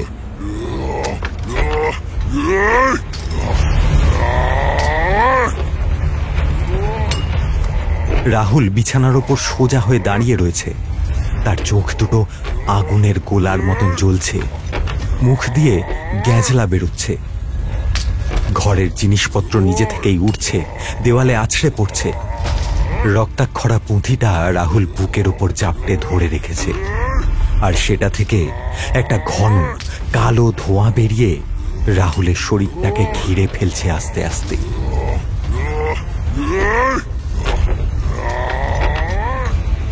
লামা তেনজিন শান্ত পায়ে ঘরে ঢুকলেন। তার হাতে ধরা কাঠের দণ্ডটা তিনি রাহুলের দিকে তাক করলেন। ন্যাংত্রাক, তোর লীলা খেলা এবার শেষ। বহু শতাব্দী পর তুই আবার মুক্তি পেয়েছিস, কিন্তু তোর এই স্বাধীনতা ক্ষণস্থায়ী। যে বন্ধন থেকে তুই মুক্তি পেয়েছিস, সেই বন্ধনে তোকে আবার ফিরে যেতে হবে। আমাকে ভয় দেখাচ্ছিস? জানিস জানিস আমি কে? আমি অন্ধকার, আমি ধ্বংস, আমি অনন্ত ক্ষুধা। এই শরীর এখন আমার। এই পৃথিবী আমার শিকার ক্ষেত্র।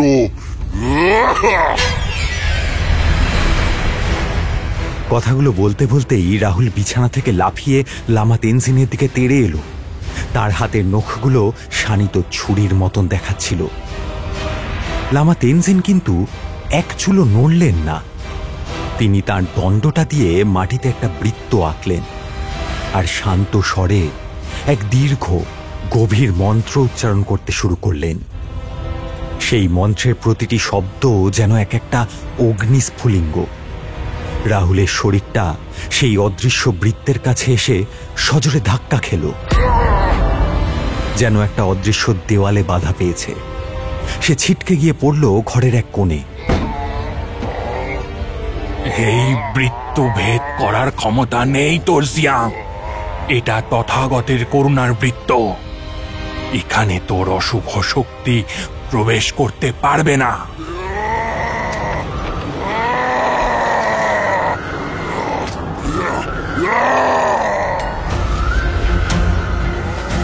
ন্যাংত্রাগ যন্ত্রণায় গর্জন করতে লাগলো, আর সেই গর্জনের সঙ্গেই ঘরের মধ্যে একটা ঘূর্ণিঝড় শুরু হলো। পুঁথিটা থেকে কালো ধোঁয়া আরও ঘনীভূত হয়ে বেরিয়ে আসতে লাগলো। কিন্তু লামা তেনজিন অবিচল। তার মন্ত্র উচ্চারণ ক্রমশ তীব্র থেকে তীব্রতর হচ্ছিল। প্রিয়ার অধ্যাপক শর্মা দরজার বাইরে দাঁড়িয়ে ভয়ে কাঁপতে কাঁপতে এই ভয়ঙ্কর দৃশ্য দেখছিলেন। তাদের মনে হচ্ছিল তারা যেন সাক্ষাৎ নরকের দরজায় দাঁড়িয়ে আছেন, যেখানে আলো আর অন্ধকারের আদিমতম লড়াই চলছে। লামা তেনজিনের আগমনে তারা আশার আলো দেখলেও ন্যাংত্রাগের ভয়ঙ্কর শক্তি দেখে তাদের বুক অজানা আশঙ্কায় বারবার কেঁপে উঠছিল। লামা তেনজিনের আকাশে অদৃশ্য বৃত্তের মধ্যে ন্যাংত্রাগ আছড়ে পড়ার পর রাহুল, বা বলা ভালো ন্যাংত্রাগের দখলে থাকা রাহুলের শরীরটা মেঝেতে বসে হাঁপাচ্ছিল। তার লাল চোখ দুটো জ্বলন্ত অঙ্গারের মতন লামা তেনজিনের দিকে নিবদ্ধ। এই খেলা দিয়ে আমাকে কতক্ষণ আটকে রাখবি? এই শরীরে শক্তি ফুরিয়ে আসছে, কিন্তু আমার ক্ষুধা অনন্ত। আমি আমি অপেক্ষা করতে পারি। তুই কতক্ষণ পারবি তোর এই মন্ত্রের জাল বিছিয়ে রাখতে? লামা তেনজিন শান্ত মুখে তার কাঠের দণ্ডটিকে আরো শক্ত করে ধরলেন। তার কপালে বিন্দু বিন্দু ঘাম জমেছে, কিন্তু তার দৃষ্টি অবিচল। তোর মুক্তি তোর কর্মফলের অধীন, জিয়াং। তুই যে পাপের পথে হেঁটেছিস তার ফল তোকে ভোগ করতেই হবে।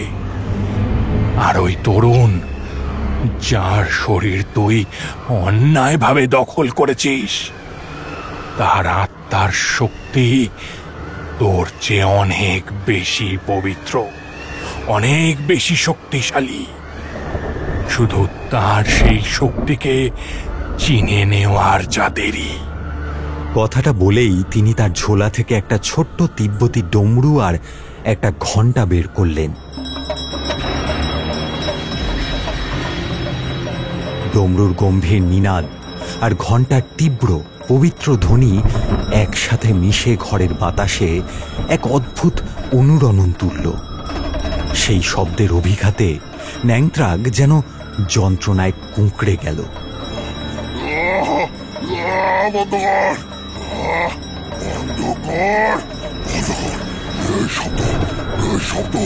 আমার শক্তি ক্ষয় করে দিচ্ছে।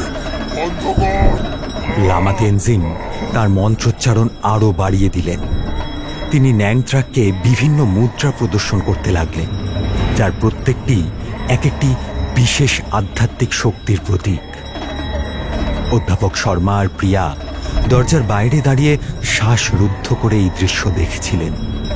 প্রিয়া, উনি বজ্রযান বৌদ্ধ ধর্মের অতি গুহ্য সব মন্ত্রের প্রয়োগ করছেন। এই ডমরু আর ঘণ্টা হলো প্রজ্ঞা উপায়ের প্রতীক। তিব্বতী তন্ত্রমতে ডমরুর শব্দ থেকে সৃষ্ট কম্পন ও ধ্বনি ঈশ্বরের শক্তি ও জ্ঞানকে প্রকাশ করে আর প্রজ্ঞা অর্জনে সাহায্য করে। অন্যদিকে ঘণ্টা ঈশ্বরের সান্নিধ্য ও আশীর্বাদের প্রতীক, যা বিপদ থেকে রক্ষা করে এবং সমস্যা সমাধানে সাহায্য করে। এর সম্মিলিত শব্দ অশুভ শক্তিকে দুর্বল করে দেয়।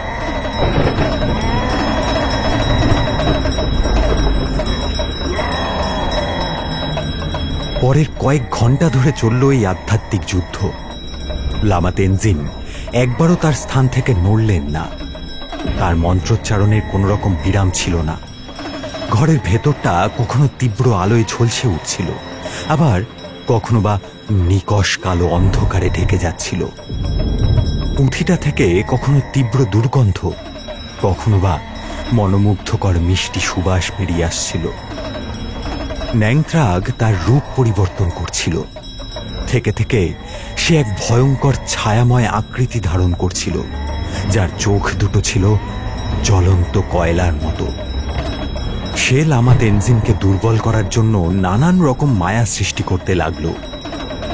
একবার লামা তেনজিন দেখলেন তার চোখের সামনে লাসার পোতালা প্রাসাদ দাউ দাউ করে জ্বলছে।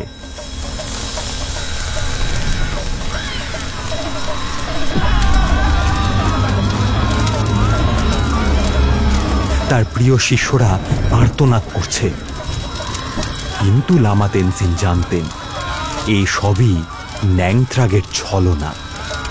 তিনি তার মনকে অবিচল রেখে মন্ত্র জপ করে গেলেন।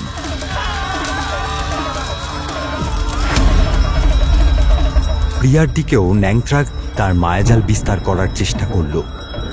প্রিয়া দেখল রাহুল যেন সুস্থ হয়ে গেছে, তার দিকে তাকিয়ে হাসছে, তাকে ডাকছে, প্রিয়া আমার কাছে দেখ দেখ, আমি ঠিক হয়ে গেছি।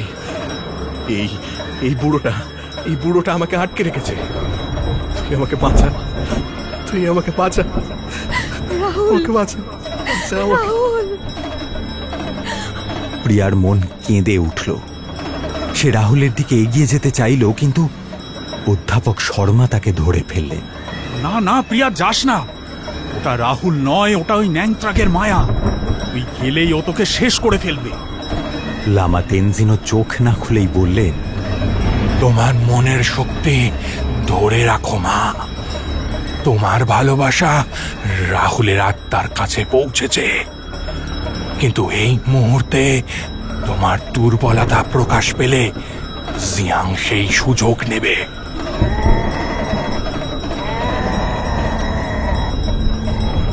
প্রিয়ার চোখ দিয়ে জল গড়িয়ে পড়ল, কিন্তু সে নিজেকে শক্ত রাখল।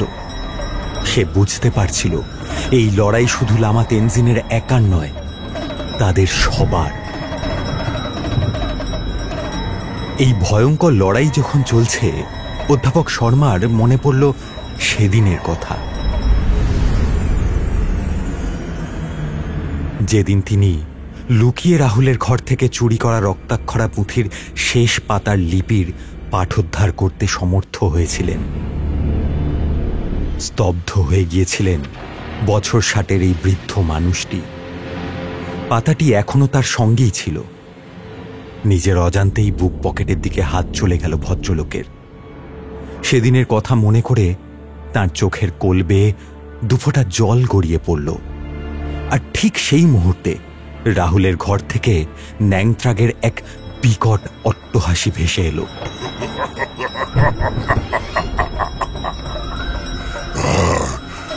তুই ঠিক বুঝেছিস, কিন্তু সেই বীজ অঙ্কুরিত করার মতো সাহস কার আছে?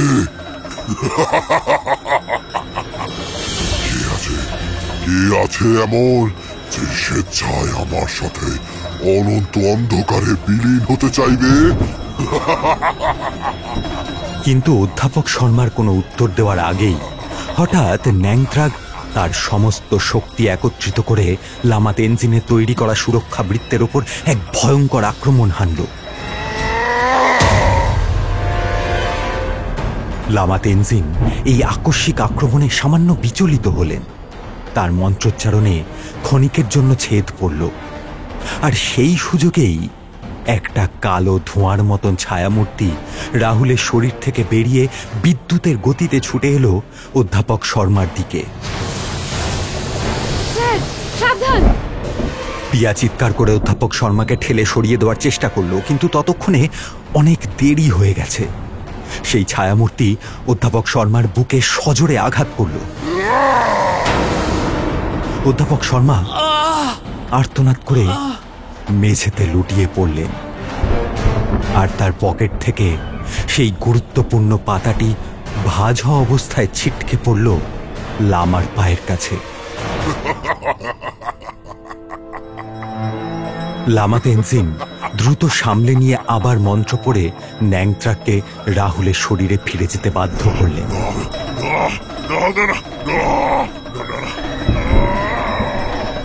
কিন্তু ততক্ষণে অধ্যাপক শর্মার যা ক্ষতি হওয়ার তা হয়ে গেছে। তার নাক মুখ দিয়ে রক্ত বেরোচ্ছিল, তার শ্বাস ক্ষীণ হয়ে আসছিল। স্যার, স্যার, চোখ খুলুন স্যার, স্যার, স্যার, চোখ খুলুন স্যার, চোখ খুলুন। প্রিয়া কান্নায় ভেঙে পড়ে তার প্রিয় স্যারের মাথাটা নিজের কোলে তুলে নিল। অধ্যাপক শর্মা কাঁপা কাঁপা হাতে সেই ছিটকে পড়া পাতাটার দিকে নির্দেশ করলেন। তার ঠোঁট নড়ছিল, তিনি কিছু বলার চেষ্টা করছিলেন।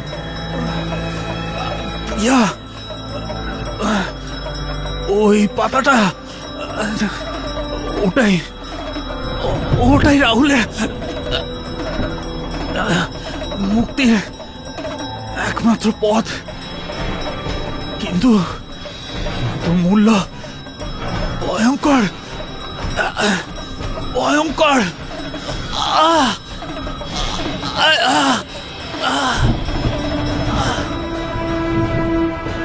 তার চোখ স্থির হয়ে গেল, তার নিষ্প্রাণ হাতটা লুটিয়ে পড়ল মেঝেতে।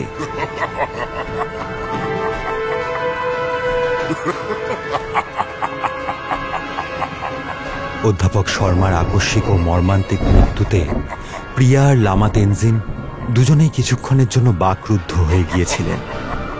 ন্যাংত্রাক তখন অট্টহাসিতে ফেটে পড়ছিল। এই শোকের মুহূর্তেও লামা তেনজিন জানতেন তাদের দুর্বল হলে চলবে না।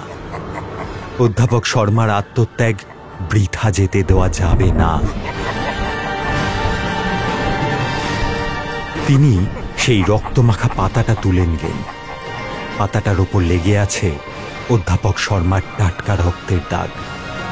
লামা তেনজিং গভীর শ্রদ্ধায় পাতাটা কপালে ছোঁয়ালেন। প্রিয়া, এখন কান্নার সময় নয়।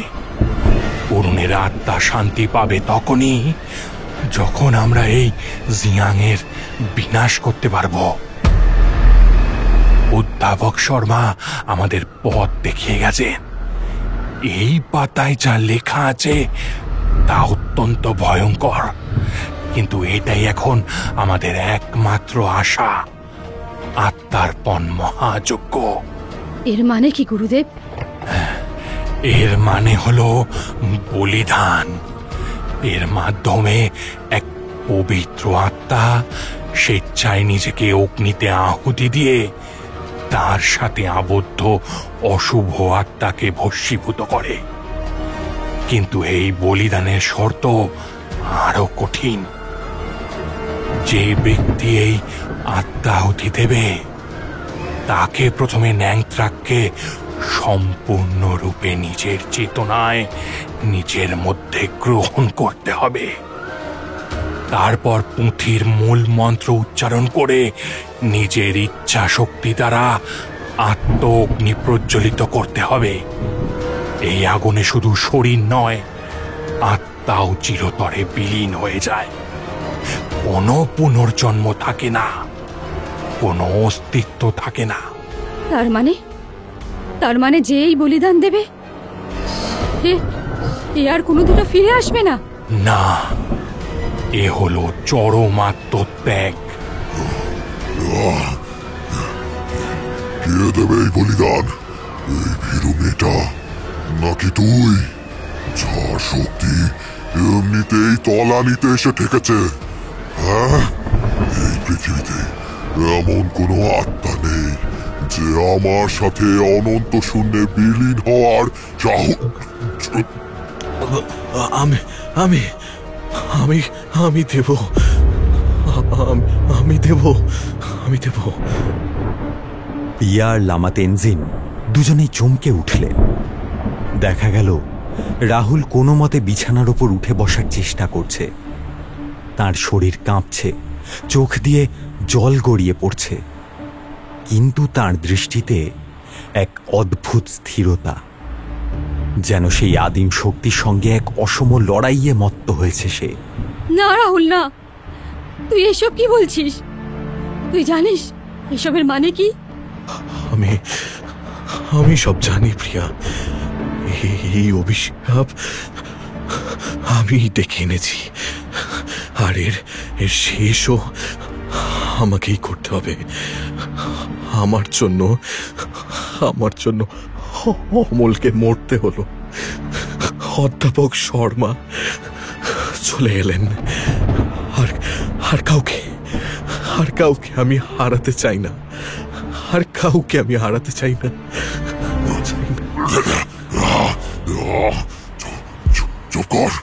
চুপ কর কিট, তোর কোনো অধিকার নেই। তোর কোনো অধিকার নেই কথা বলার। তোর আত্মা আমার, তোর শরীর আমার।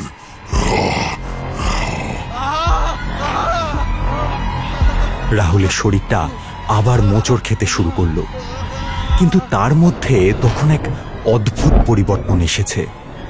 তার দুর্বল শরীরটা যেন কোনো অজানা উৎস থেকে শক্তি পাচ্ছিল। তার চোখ দুটোয় ফুটে উঠছিল এক ইস্পাত কঠিন প্রতিজ্ঞা। সে আর ন্যাংত্রাগের হাতের পুতুল হয়ে থাকতে রাজি নয়। গুরুদেব, গুরুদেব, বলুন আমায় কি করতে হবে? আমি প্রস্তুত এই নরম যন্ত্রণা থেকে মুক্তি পেতে, প্রিয়াকে বাঁচাতে। আমি যে কোনো মূল্য দিতে প্রস্তুত। বলুন গুরুদেব, বলুন, আপনি বলুন। লামা তেনজিং কয়েক মুহূর্ত রাহুলের দিকে তাকিয়ে রইলেন। তার চোখে ফুটে উঠল গভীর বেদনা আর অপার করুণা। তিনি বুঝতে পারছিলেন রাহুল তার অন্তিম সিদ্ধান্ত নিয়ে ফেলেছে। রাহুল, এই পথ অত্যন্ত কঠিন এবং যন্ত্রণাদায়ক। তোমাকে প্রথমে স্বেচ্ছায় এবং সম্পূর্ণ সজ্ঞানে ন্যাংত্রাককে তোমার আত্মার প্রতিটি কণা দিয়ে গ্রহণ করতে হবে। তাকে তোমার অংশ করে নিতে হবে। তারপর যখন তুমি আর ন্যাংত্রাক একাত্ম হয়ে যাবে, তখন এই পুঁথির শেষ মন্ত্র উচ্চারণ করে তোমাকে নিজের ইচ্ছা শক্তি দিয়ে সেই আত্ম অগ্নি প্রজ্বলিত করতে হবে, যা তোমাদের দুজনকেই ভস্মীভূত করবে। তুমি কি সত্যি এর জন্য প্রস্তুত? রাহুল চোখ বন্ধ করল। তার চোখের সামনে ভেসে উঠল প্রিয়ার মায়াবী মুখ, অধ্যাপক শর্মার স্নেহমাখা হাসি আর অমলের নিষ্পাপ মুখ। তাদের সবার জন্য, এই পৃথিবীর জন্য তাকে আত্মত্যাগ করতেই হবে। সে চোখ খুলে বলল, আমি প্রস্তুত। না না না, আমি তোকে এটা করতে দেব না রাহুল। এর থেকে আমি মরে যাব। আমি এই বলিদান দেব। না প্রিয়া, না, এটা আমার ভুলের প্রায়শ্চিত্ত। এটা আমার যুদ্ধ, আমার, আর আমাকে এই যুদ্ধ শেষ করতে হবে। যদি সম্ভব হয় আমাকে ক্ষমা করে দিস। হয়তো এটাই আমাদের শেষ দেখা। কিন্তু জেনে রাখিস, আমি তোকে খুব ভালোবাসি, সব সময় ভালোবাসবো।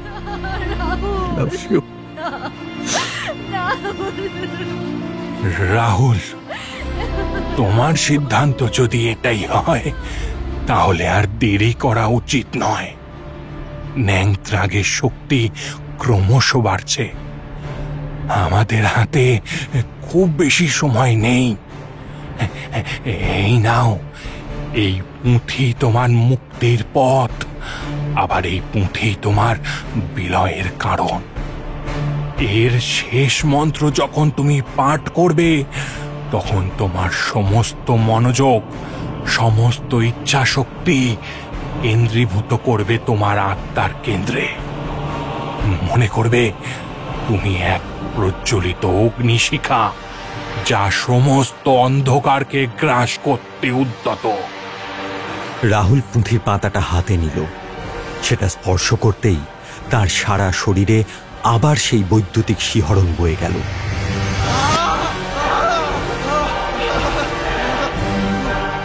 কিন্তু এবার তার সঙ্গে ছিল এক তীব্র যন্ত্রণা, যেন হাজার হাজার সূঁচ তার শরীরে ফোটানো হচ্ছে। ন্যাংত্রাগ তারস্বরে চিৎকার করছিল তার মাথার ভেতর, তাকে বাধা দেওয়ার চেষ্টা করছিল। আমি তোকে কোনোদিনই ভুলবো না রাহুল। তুই আমার প্রথম আর শেষ ভালোবাসা। রাহুল আর নিজেকে ধরে রাখতে পারল না। তার চোখ দিয়ে অঝরে জল পড়তে লাগলো।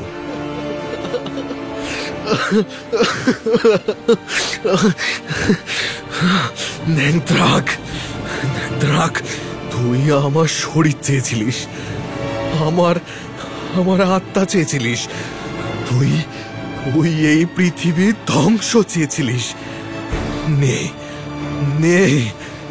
আজ আমি তোকে সব উজাড় করে দেব। আমি প্রস্তুত। আয়, গ্রহণ কর আমায়।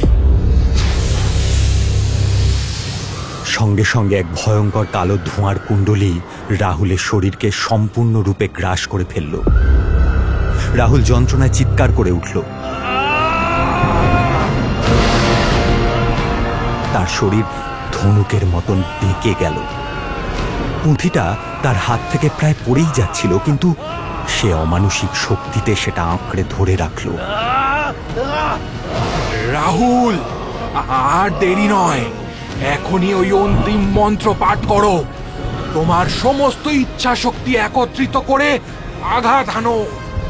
রাহুল কাঁপতে কাঁপতে রক্তাক্ষরা পুঁথির সেই শেষ পাতাটার দিকে তাকালো। তার চোখ দিয়ে তখন রক্ত গড়িয়ে পড়ছে, চারপাশের সবকিছু ঝাপসা হয়ে আসছে, কিন্তু তার মনের ভেতর জ্বলছিল প্রতিজ্ঞার আগুন। সে অমানসিক চেষ্টায় তার সমস্ত আত্মিক শক্তি একত্রিত করে সেই প্রাচীন অভিশপ্ত মন্ত্র উচ্চারণ করতে শুরু করল। প্রতিটি শব্দ যেন এক একটা বজ্রপাত, প্রতিটি অক্ষর যেন এক একটা জ্বলন্ত অঙ্গার।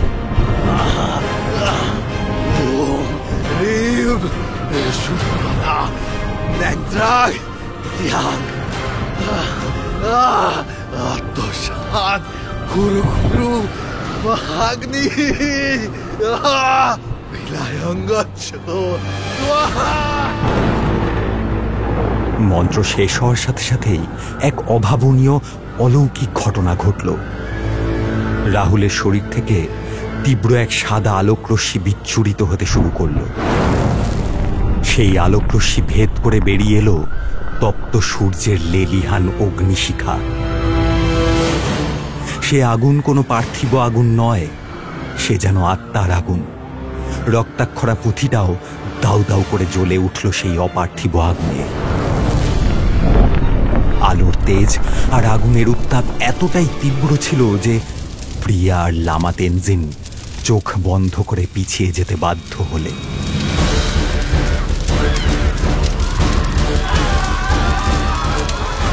ঘরের ভেতর থেকে ভেসে আসছিল লক্ষ লক্ষ প্রাচীন আত্মার সম্মিলিত আর্তনাদ, যা ক্রমশ ক্ষীণ থেকে ক্ষীণতর হয়ে মিলিয়ে গেল অনন্ত শূন্যতায়। আর তার সাথে মিশেছিল রাহুলের শেষ চাপা গোঙানির শব্দ।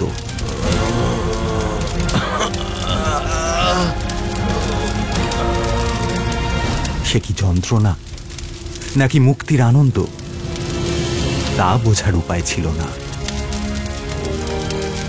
কিছুক্ষণ ধরে চলল সেই ভয়ঙ্কর অগ্নিতাণ্ডব। তারপর ধীরে ধীরে সব শান্ত হয়ে গেল। আলোকরশ্মি মিলিয়ে গেল, আগুনের শিখা নিভে গেল। ঘরের বাতাসে ভাসমান ছিল পোড়া মাংসের গন্ধ।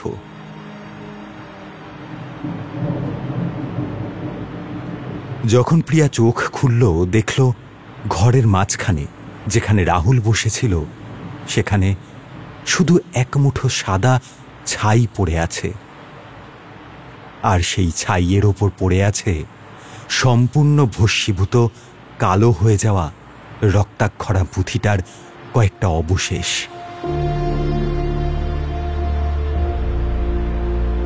অভিশপ্ত পুঁথির লীলা খেলা শেষ, ন্যাংত্রাগের অস্তিত্বও বিলীন, কিন্তু তার সাথে সাথেই শেষ হয়ে গেছে রাহুলও। তার শরীর, তার আত্মা, তার সবটুকু। প্রিয়া আর নিজেকে ধরে রাখতে পারল না।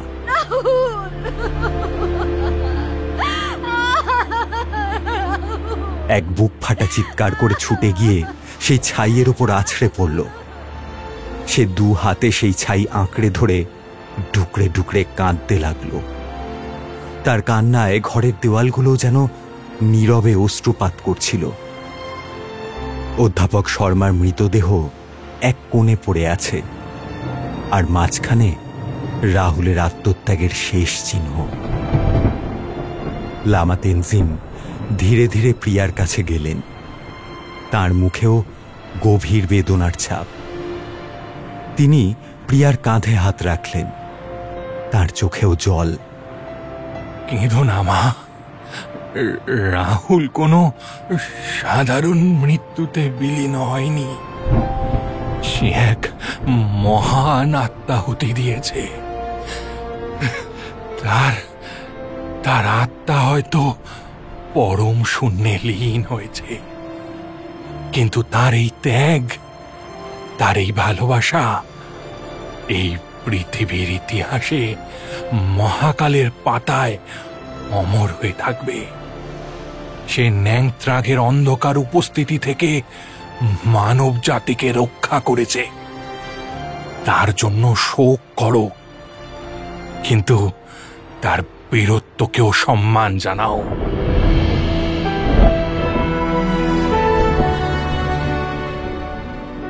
প্রিয়া কোনো কথা বলতে পারছিল না। সে শুধু সেই ছাই বুকে জড়িয়ে ধরে কাঁদছিল।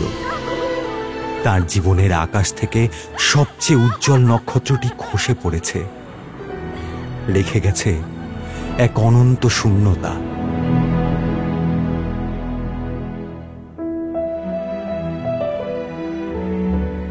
লামা তেনজিন আরও কিছুদিন কলকাতায় ছিলেন, প্রিয়াকে মানসিক শক্তি যোগানোর জন্য। তিনি রাহুলের সেই ভস্য আর পোড়া পুঁথির অবশেষ একটা রূপোর কৌটোতে ভরে নিলেন। আমি এগুলো লাসায় নিয়ে যাব। হিমালয়ের এক অতি পবিত্র গুপ্ত গুহায় এগুলোকে সংরক্ষিত করে রাখা হবে, এক মহান আত্মত্যাগের প্রতীক হিসেবে।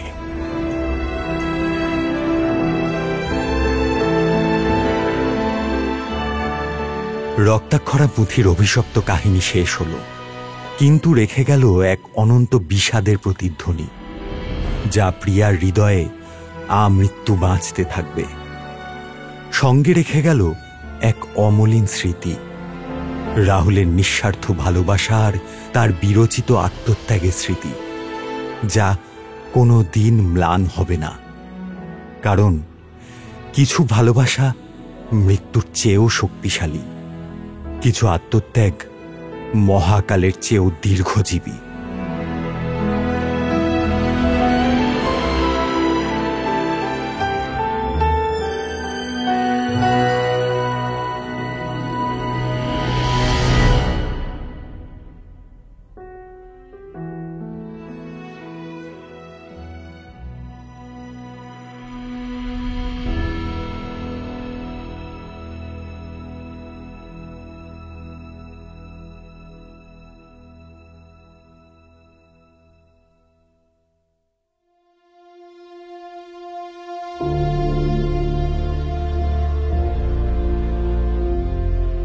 শেষ হল অহর্নিশি অরিজিনালসের আজকের গল্প জিয়াং। এই গল্পে বিভিন্ন চরিত্রে কণ্ঠ দিয়েছেন কথক অভিজিৎ, রাহুল ও পাসাং শেরপা অনিকেত, প্রিয়া সোমা, অধ্যাপক অরুণ শর্মা ও দাওয়া শেরপা আমি সুলিপ্ত, লামা তেনজিন চোসাং সুরজিৎ। গল্পটি ভালো লাগলে প্লিজ অহর্নিশিকে সাবস্ক্রাইব করে সঙ্গে থাকুন। আগামী সপ্তাহে আবার দেখা হচ্ছে আরও একটি নতুন গল্প নিয়ে।